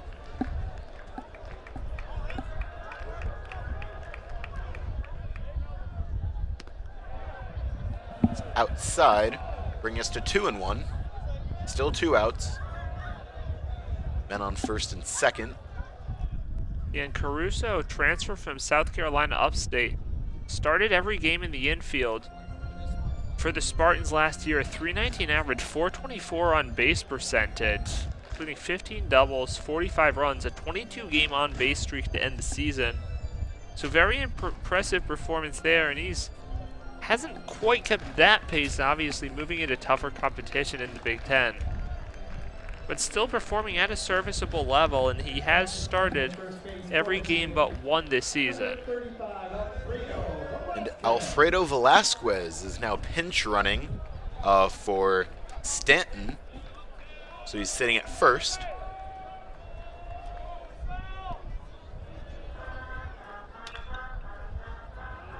And a bit of Fouled off. unusual timing there. Bringing the pinch runner with a 2-1 count, but obviously that does represent the tying run. So you'd like to see a guy with more speed on in case Caruso is able to get one into a gap or even down a line. You figure Velasquez will just slide into a corner outfield spot in the 7th. Here's the 2-2 pitch. And it's fouled off once again. Purcell are already sitting at 23 pitches. And you do see more activity in the Ohio State bullpen. And you figure it might be inning by inning the rest of the way. They're just looking to get outs here. And it's high. So that'll bring us to a full count. Caruso still at the dish. The runner's going in motion here. Going to be a lot easier to at least, again, get that one run in with the hit. But even get a ball deep into the outfield to potentially tie this game. And he sends it deep. And it's gone! Another homer for Caruso this season, bringing in 3 runs for the Wolverines, and that changes the game. The Wolverines are now in the lead 4-3. You can see Caruso running those bases, and he finally comes home. A great moment for Caruso this game. Changes the tide for the Wolverines, gives them some new momentum in the back half of this game. Yeah, Caruso picking up just his 3rd home run of the season, of course. RBIs 31, 32, and 33. And just as I said, he's not much of a power hitter. Talking about the runners going in motion, they are not going to matter as he just blasts that ball well out of left center field. And all of a sudden, Michigan striking right back, taking the lead. And so kind of a flip what we saw on the Michigan side yesterday, we're seeing with Ohio State now. A very effective start for kids to play in over there. You see the one downside from here, we can't really tell what's going on over in that Buckeyes bullpen. The Michigan side, we have a perfect view of. No one up for the Wolverines. And the first pitch appears to be low for ball 1 against Will Rogers. He's gone 0 for 2 today.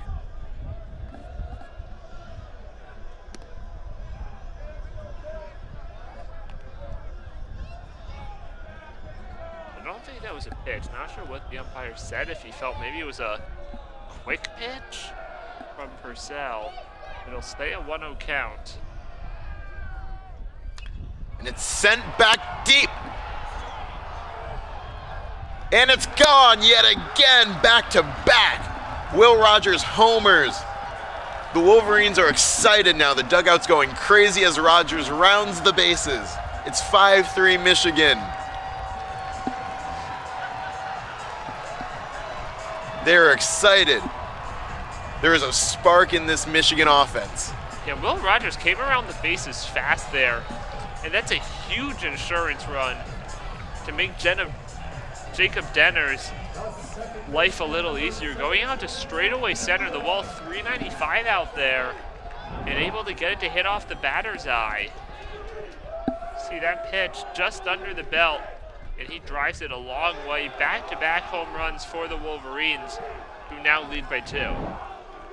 Gravelin's talking to his pitcher right now, because we've had 2 outs this entire time while these 4 runs have been scored. Trying to keep Purcell calm. And I had wondered if that was going to do it for Purcell, but they're not, so that's going to be 2 mound visits used by Ohio State in a matter of a few pitches out of the 6 they're allowed for the game. Timbrook hits it to right field. It's going to make it to first.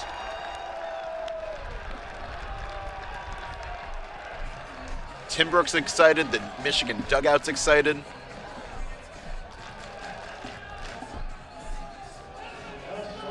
And we've got Dernetti back at the dish. That's 4 straight hits for Michigan after a pair of strikeouts and a walk in between. And now that is going to do it for Colin Purcell, who just was not able to get anything going on the mound. Surrendered the lead. He'll leave the game as a potential losing hitter if this score holds. And he is walking off. A very well-attended game, much like the entire series. And closer game here late than we saw the first 2, keeping fans at the ballpark. But again, I had talked about how Michigan really hadn't gotten much going offensively. the first couple games. We saw Ohio State get shut out in game 1, respond with 16 runs, including 13 in the last 4 innings yesterday. Michigan finally getting its offense going, but again, Ohio State's got time to respond if Warren is able to get this final out without allowing any more insurance runs. Warren's first pitch was a ball, but it was followed up by a strike. So we've got a 1-1 count as Dernetti prepares to swing. Warren winds up. Hit high in the center field, where it's going to be fielded by Stevenson to get the Buckeyes out of the inning. So Timbrook and Dernetti are going back to the dugout as we prepare to go in to the top of the 7th here at Ray Fisher Stadium. Don't go anywhere.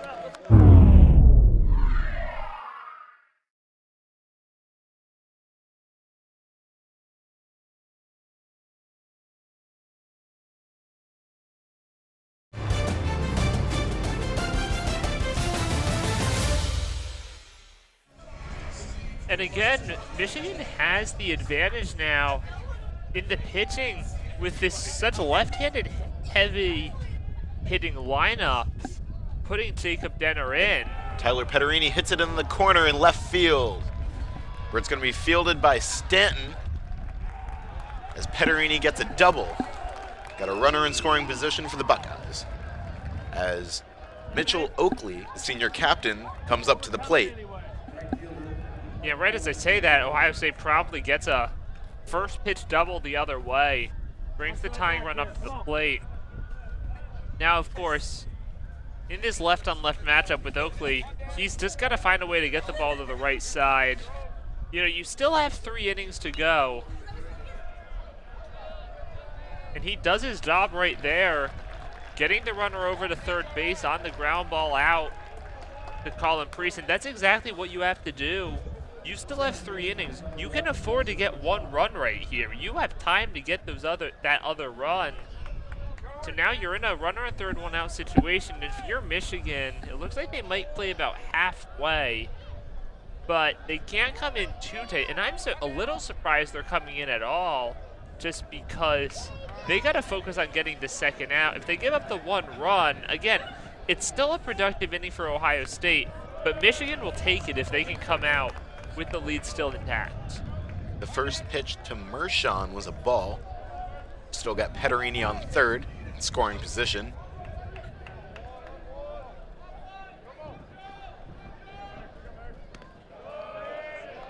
Second pitch was also a ball. Buck, are you kidding me? Mershon's got 2 home runs to his name. Now you could say you wouldn't expect him to be a heavy hitter, but that was the same with Caruso. So anything can happen here.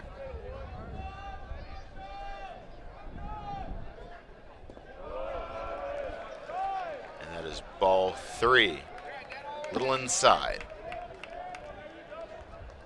Yeah, and even though you have a bit less proven success in the bottom third, I don't think this is a pitch around situation on 3-0. Hit in the right field, where Hrustich is waiting, but Petterini's going to go, and he's going to get there. This is a 1-run game, ladies and gentlemen. It is 5-4 Michigan. Ohio State is not going to leave right now.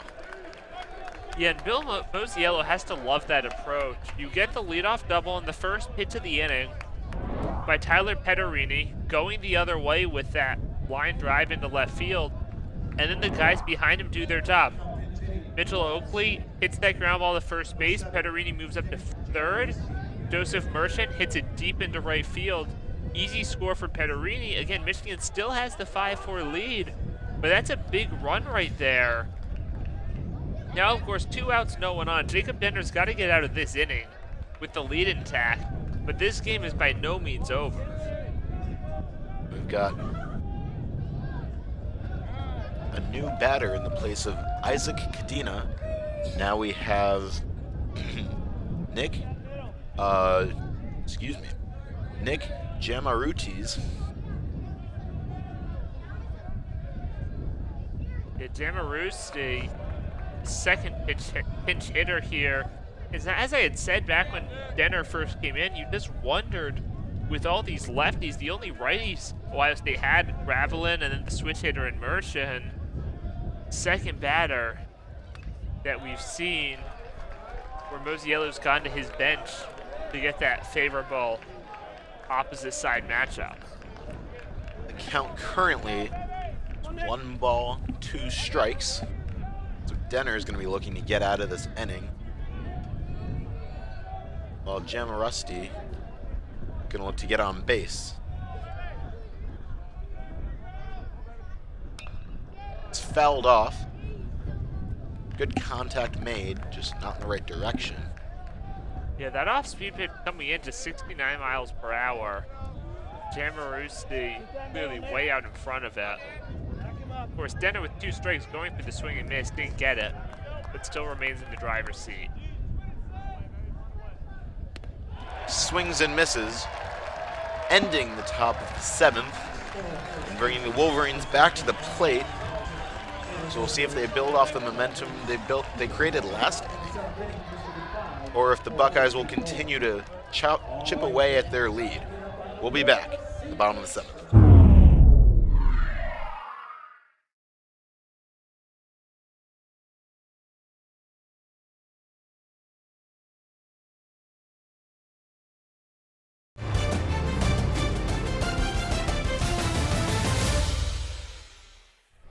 Jacob Morin on the mound, 3rd pitcher for the Buckeyes today. And Garcia hits it in the left center. It's not going to be snagged, so Garcia is still going to run. He's going to make it to second. Yeah, that ball was just overrun by Lipsy, and I think he had an angle to cut that ball off if he goes a little deeper and still holds Garcia at first base. Once he ran past that ball and Stevenson had to bring it in from center field, cutting over the other way, easy double for Garcia. And all of a sudden, Michigan getting things going, looking to pad on to what's now a 1-run lead. The first pitch to Voigt was a strike. Got a runner in scoring position with Garcia. What we saw yesterday, we saw an RBI single from Voigt that brought Garcia in. It's hit in the left. Lipsy's not there. So Garcia moves to 3rd, and Voigt's on 2nd. Yeah, Garcia didn't get a good read on that ball, obviously not wanting to be doubled off at second base if it is caught. So it goes down as a double for Voigt. Garcia only getting to 3rd base, but still, this is really an opportunity for Michigan to try to blow the door wide open. You figure 2nd and 3rd, no one out. You really want to get both runs in, not just one. If you're Ohio State, this is your chance to stay in the game right here. Now the bullpen fall apart in really disappointing fashion after 5 brilliant innings from Gavin DeVoe. It's still a high-pressure situation here. Defense is going to have no choice but to play in, because even giving up 1 run would be a big blow, but I still think if you're Ohio State and you get out of this giving up just 1, that's a win.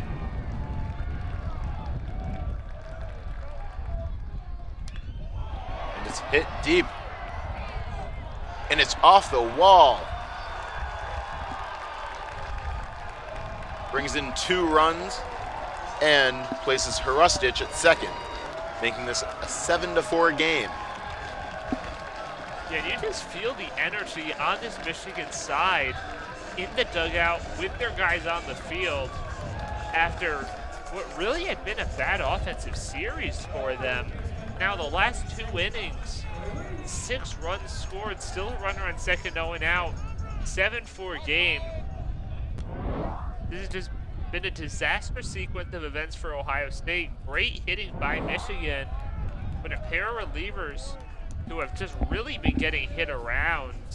Purcell gave up 4 runs in just 2/3 of an inning. Morin giving up 2 runs, only picking up 1 out so far on his own.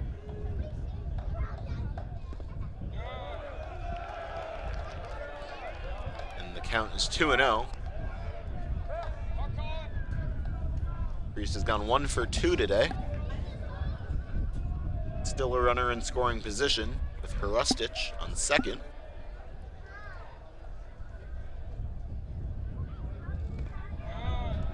It's inside, and that's ball 3.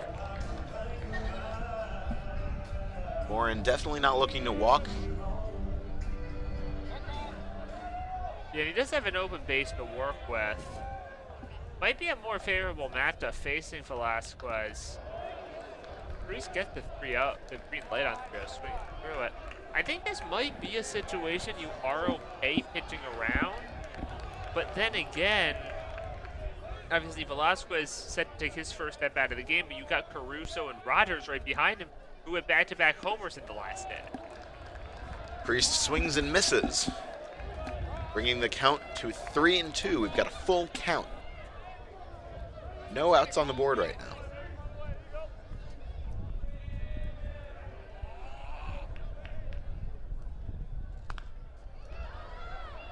Hit right to Morin, gets it to first. He sends Priest back to the dugout, but Hrustich moves to third. Yeah, still a productive at bat there from Priest. Especially when you're a left-handed hitter, you really have the advantage. Just gotta pull the ball, that's what he does. And Morin's not gonna be able to pick up that soft grounder and throw across his body to third.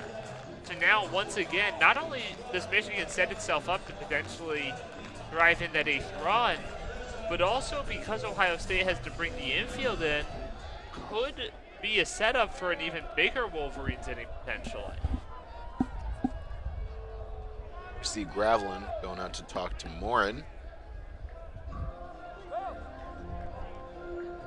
Again, we cannot tell if there's any activity in the Ohio State bullpen. There definitely is someone up and throwing, or at least up, if not throwing.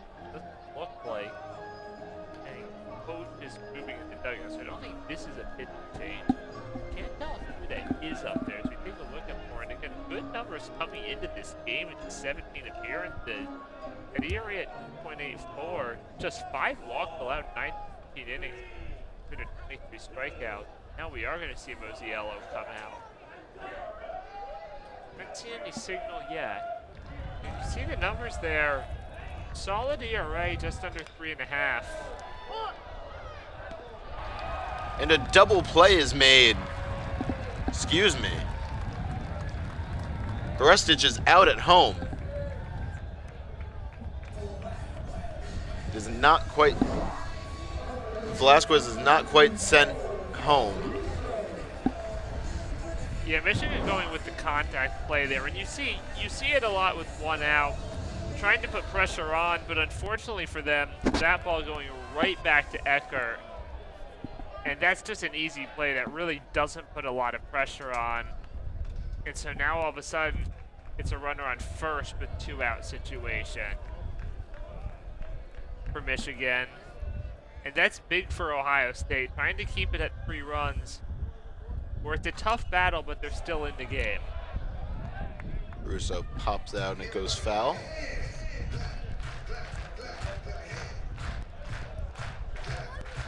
So we got an 0-1 count. Velasquez on first.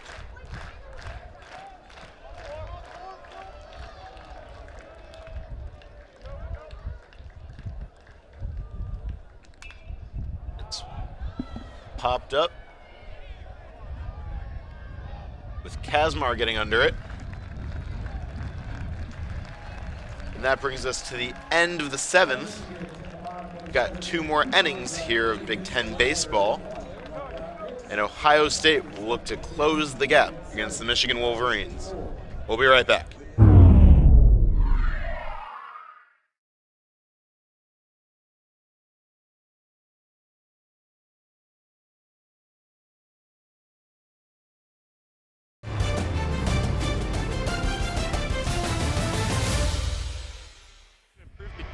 In Big Ten play after a rough start to the year, especially on the pitching side. And as I said earlier, that really has improved, especially from the rotation throughout conference play. We've got Stevenson back at the plate.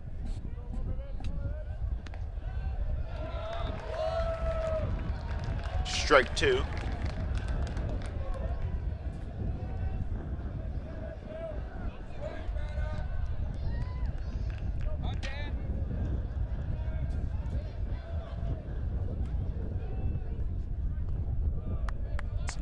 Blown outside for ball 1. Again, Stevenson, a member of the LSU Tigers who won the College World Series last year. He's going to be thrown out at first to get a little piece of it. Yeah, we saw him transfer in after 2 years, saw the strikeout there when fishing on the hit into dirt. But the playing time hasn't gone up for Stevenson. Only played in 24 games last year. This year he's appeared. This is his 36th game. Appeared in every game, starting all but 2 for the Buckeyes. First pitch thrown to Hunter Rawson is a strike.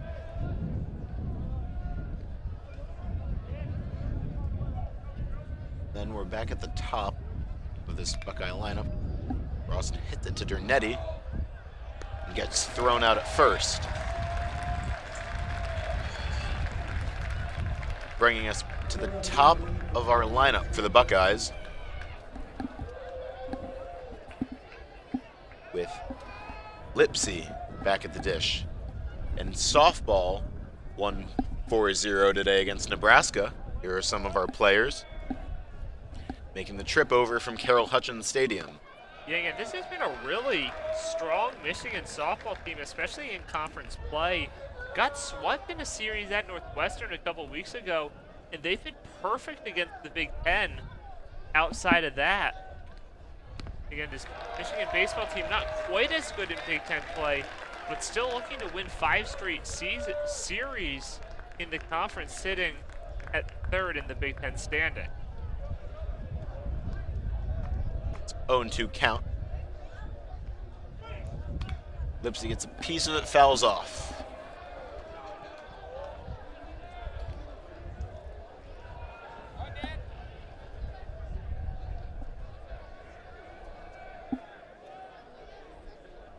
Yeah, Lipsy's had a productive day at the top of the order, 2 for 3. The double, a single, a walk, a run scored. This has not gotten enough support for the rest of this lineup. The team that's left 8 runners on base. Michigan leaving 5 on base, but again, that difference in 3 runners is the difference in the game to this point. He fouled off on the last pitch too.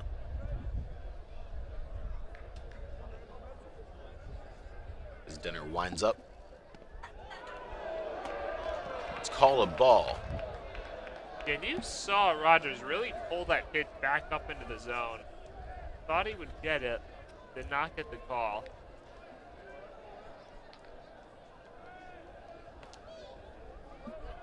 Here's the 1-2 pitch. Another ball, bringing us to 2-2.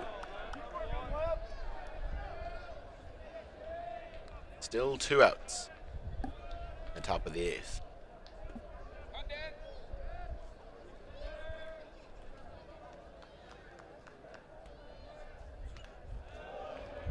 Lipsy keeps himself alive by getting a little piece of that and sending it backwards. And Lipsy, highly rated player, Big Ten player to watch last year. The all-freshman team 2 years ago. Top 150 outfielders according to B1 Baseball last year. Also on the perfect game preseason All-Big Ten team last year. And we've seen why he's earned this spot in the top of the order with another productive game today, building on top of a solid season.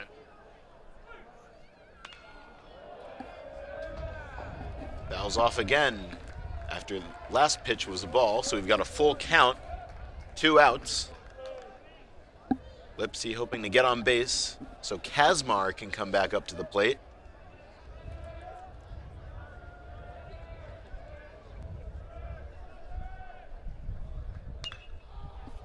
Goes up. What goes up must come down, and it does, into the glove of Stanton, ending the top of the 8th and preventing the Buckeyes from earning any other runs. We'll be back in the bottom of the 8th, where the Michigan Wolverines may bat one more time unless the Ohio State Buckeyes make a comeback in the top of the ninth. Don't go anywhere.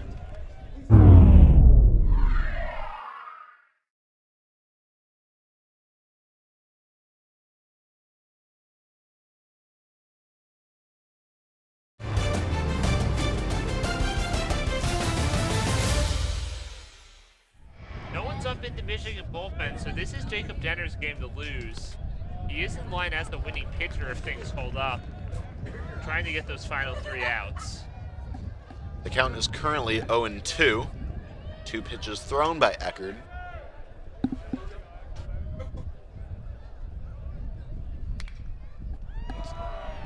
Hit and snagged by Kazmar, but Rogers still makes it to first.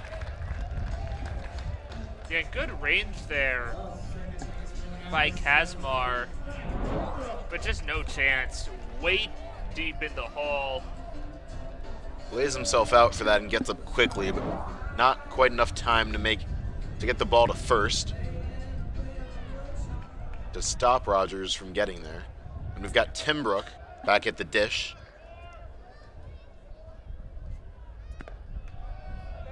Timbrook is 2 for 3 today.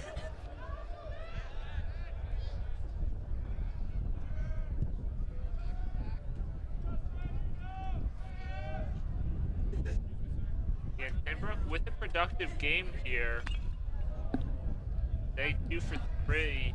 They drive in the Wolverines' first run on a bunt single back in the second to tie the game.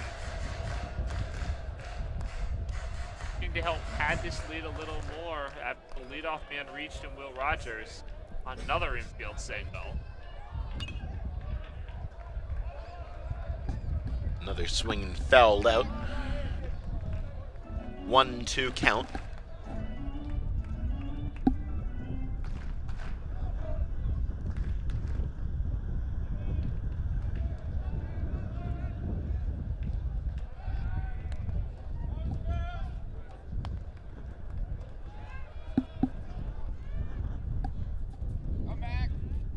Timbrook's back in the box.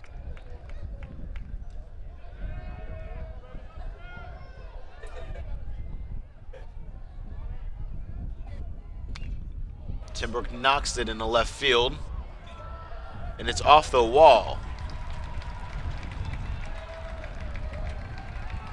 Rogers waits at third, while Timbrook's on second, so 2 runners in scoring position for the Wolverines, as Dernetti comes back up to the plate. Dernetti's gone 0 for 3 today. Looks to change that, looks to get a hit on the board. Yeah, Timbrook picking up a 3-hit game. And again, Dernetti obviously 0 for 3, but all he's got to do here is either put a ball in the air and drive in that 8th run, or find a hole in this drawn-in infield and just push this game further out of reach. First pitch is outside for ball 1.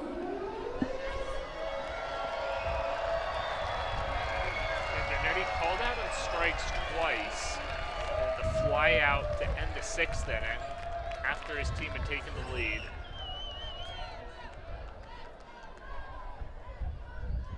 Oh, and he's hit. Yeah, that might have gotten him flush in the face. I think it did. Showing bunt.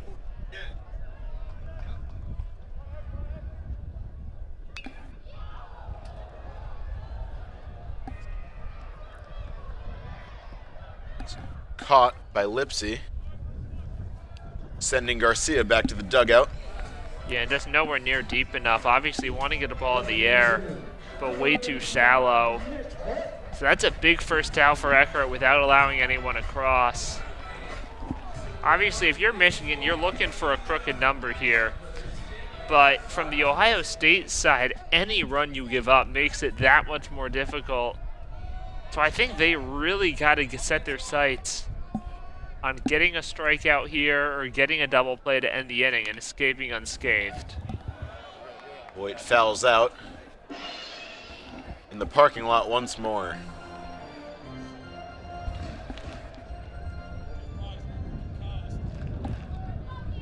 Bases are loaded, only one out.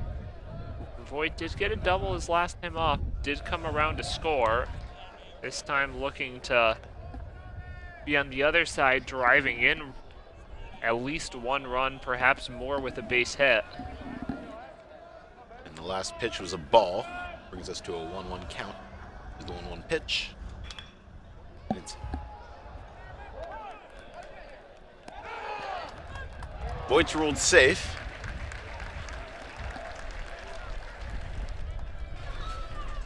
There's now another out, though. No run was scored. Bases are still loaded, however. Yeah, this is a big at-bat here for Hrustic. Got a big 2-run double in the 7th that really helped open this game up.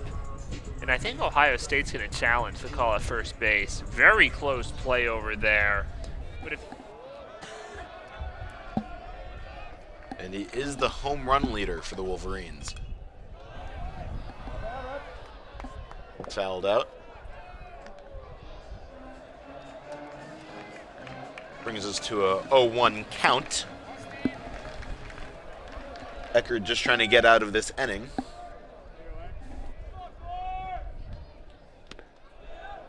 Got strike 2. 1 strike away from preventing runs.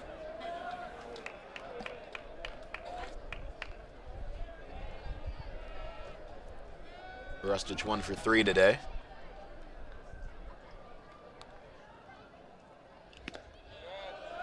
Outside for ball 1.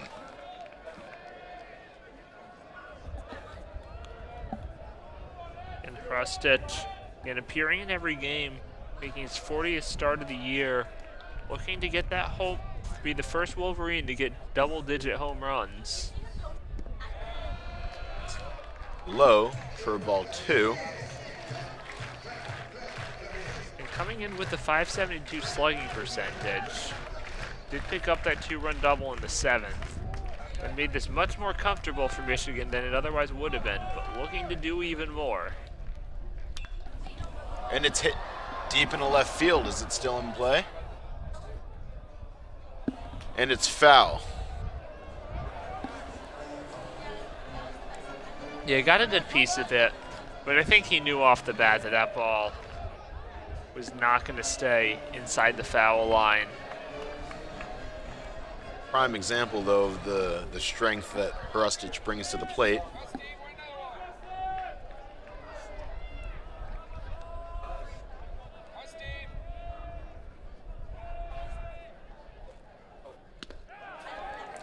Strike 3, and no runs are scored for the Wolverines in the bottom of the 8th. We've got 3 more outs for the Ohio State Buckeyes to close the gap, take the lead. We'll be back. Don't go anywhere.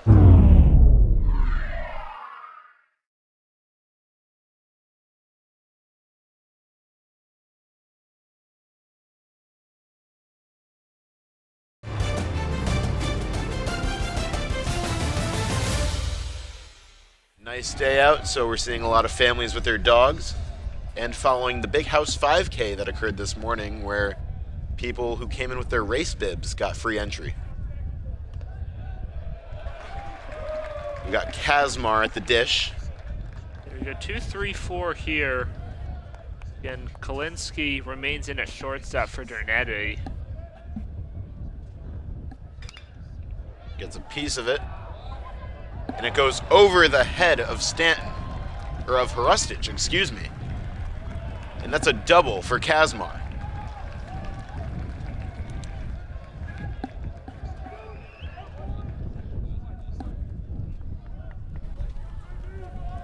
Yeah, and it looked like Hrustic, obviously starting the game in right, moved out to left.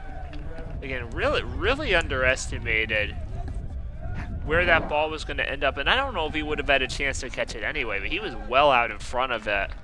And so Ohio State gets its leadoff man on. And of course, the Buckeyes just need base runners. They'll need one more to bring the tying run to the plate.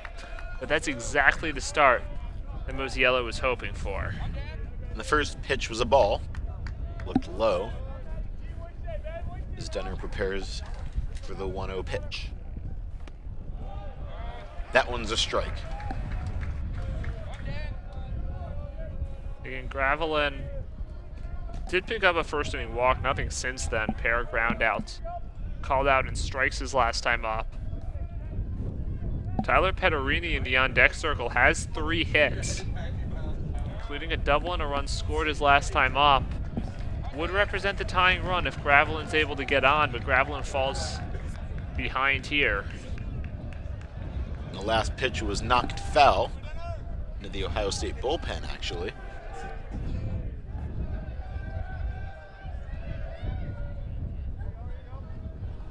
The count is 1-2.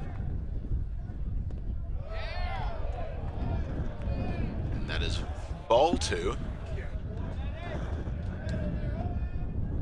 Got Denner looking to retire Gravelin.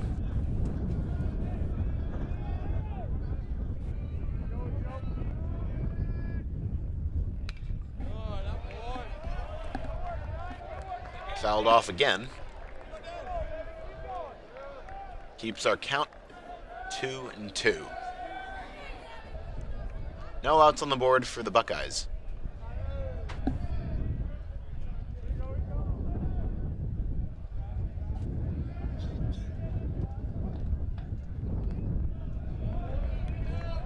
That's ball 3. So we've got a full count here. Runner in scoring position. Denner's got to throw a strike here. This batter at the plate still doesn't mean anything. Tying runs in the on-deck circle. You got to make him beat you. If you're Gravelin, though, you still have to be disciplined. Swings and misses, but Kazmar gets to third. So we've got Petterini coming up to the plate. Kazmar in prime scoring position. Yeah, and Kazmar obviously saw that he had third base available for him. That advance doesn't mean anything. Will likely go down as defensive indifference. Obviously, what mattered was the play at the plate. Gravelin going down on strikes. Knocked to center field. It's fielded by Hrustic, and Kazmar is going to go home. And he does. Closes the gap to a 2-run deficit. And it's now a 7-5 ball game. Yeah, but again, with 2 outs, obviously, if you're Michigan, that run doesn't matter. It's tying runs still sitting in the on-deck circle. Unfortunately, if you're Ohio State, down 3 in the 9th, you can't play for productive outs. And it's now going to be up to Mitchell Oakley to get on base and bring Joseph Mershon up as the potential tying run. First pitch is a strike.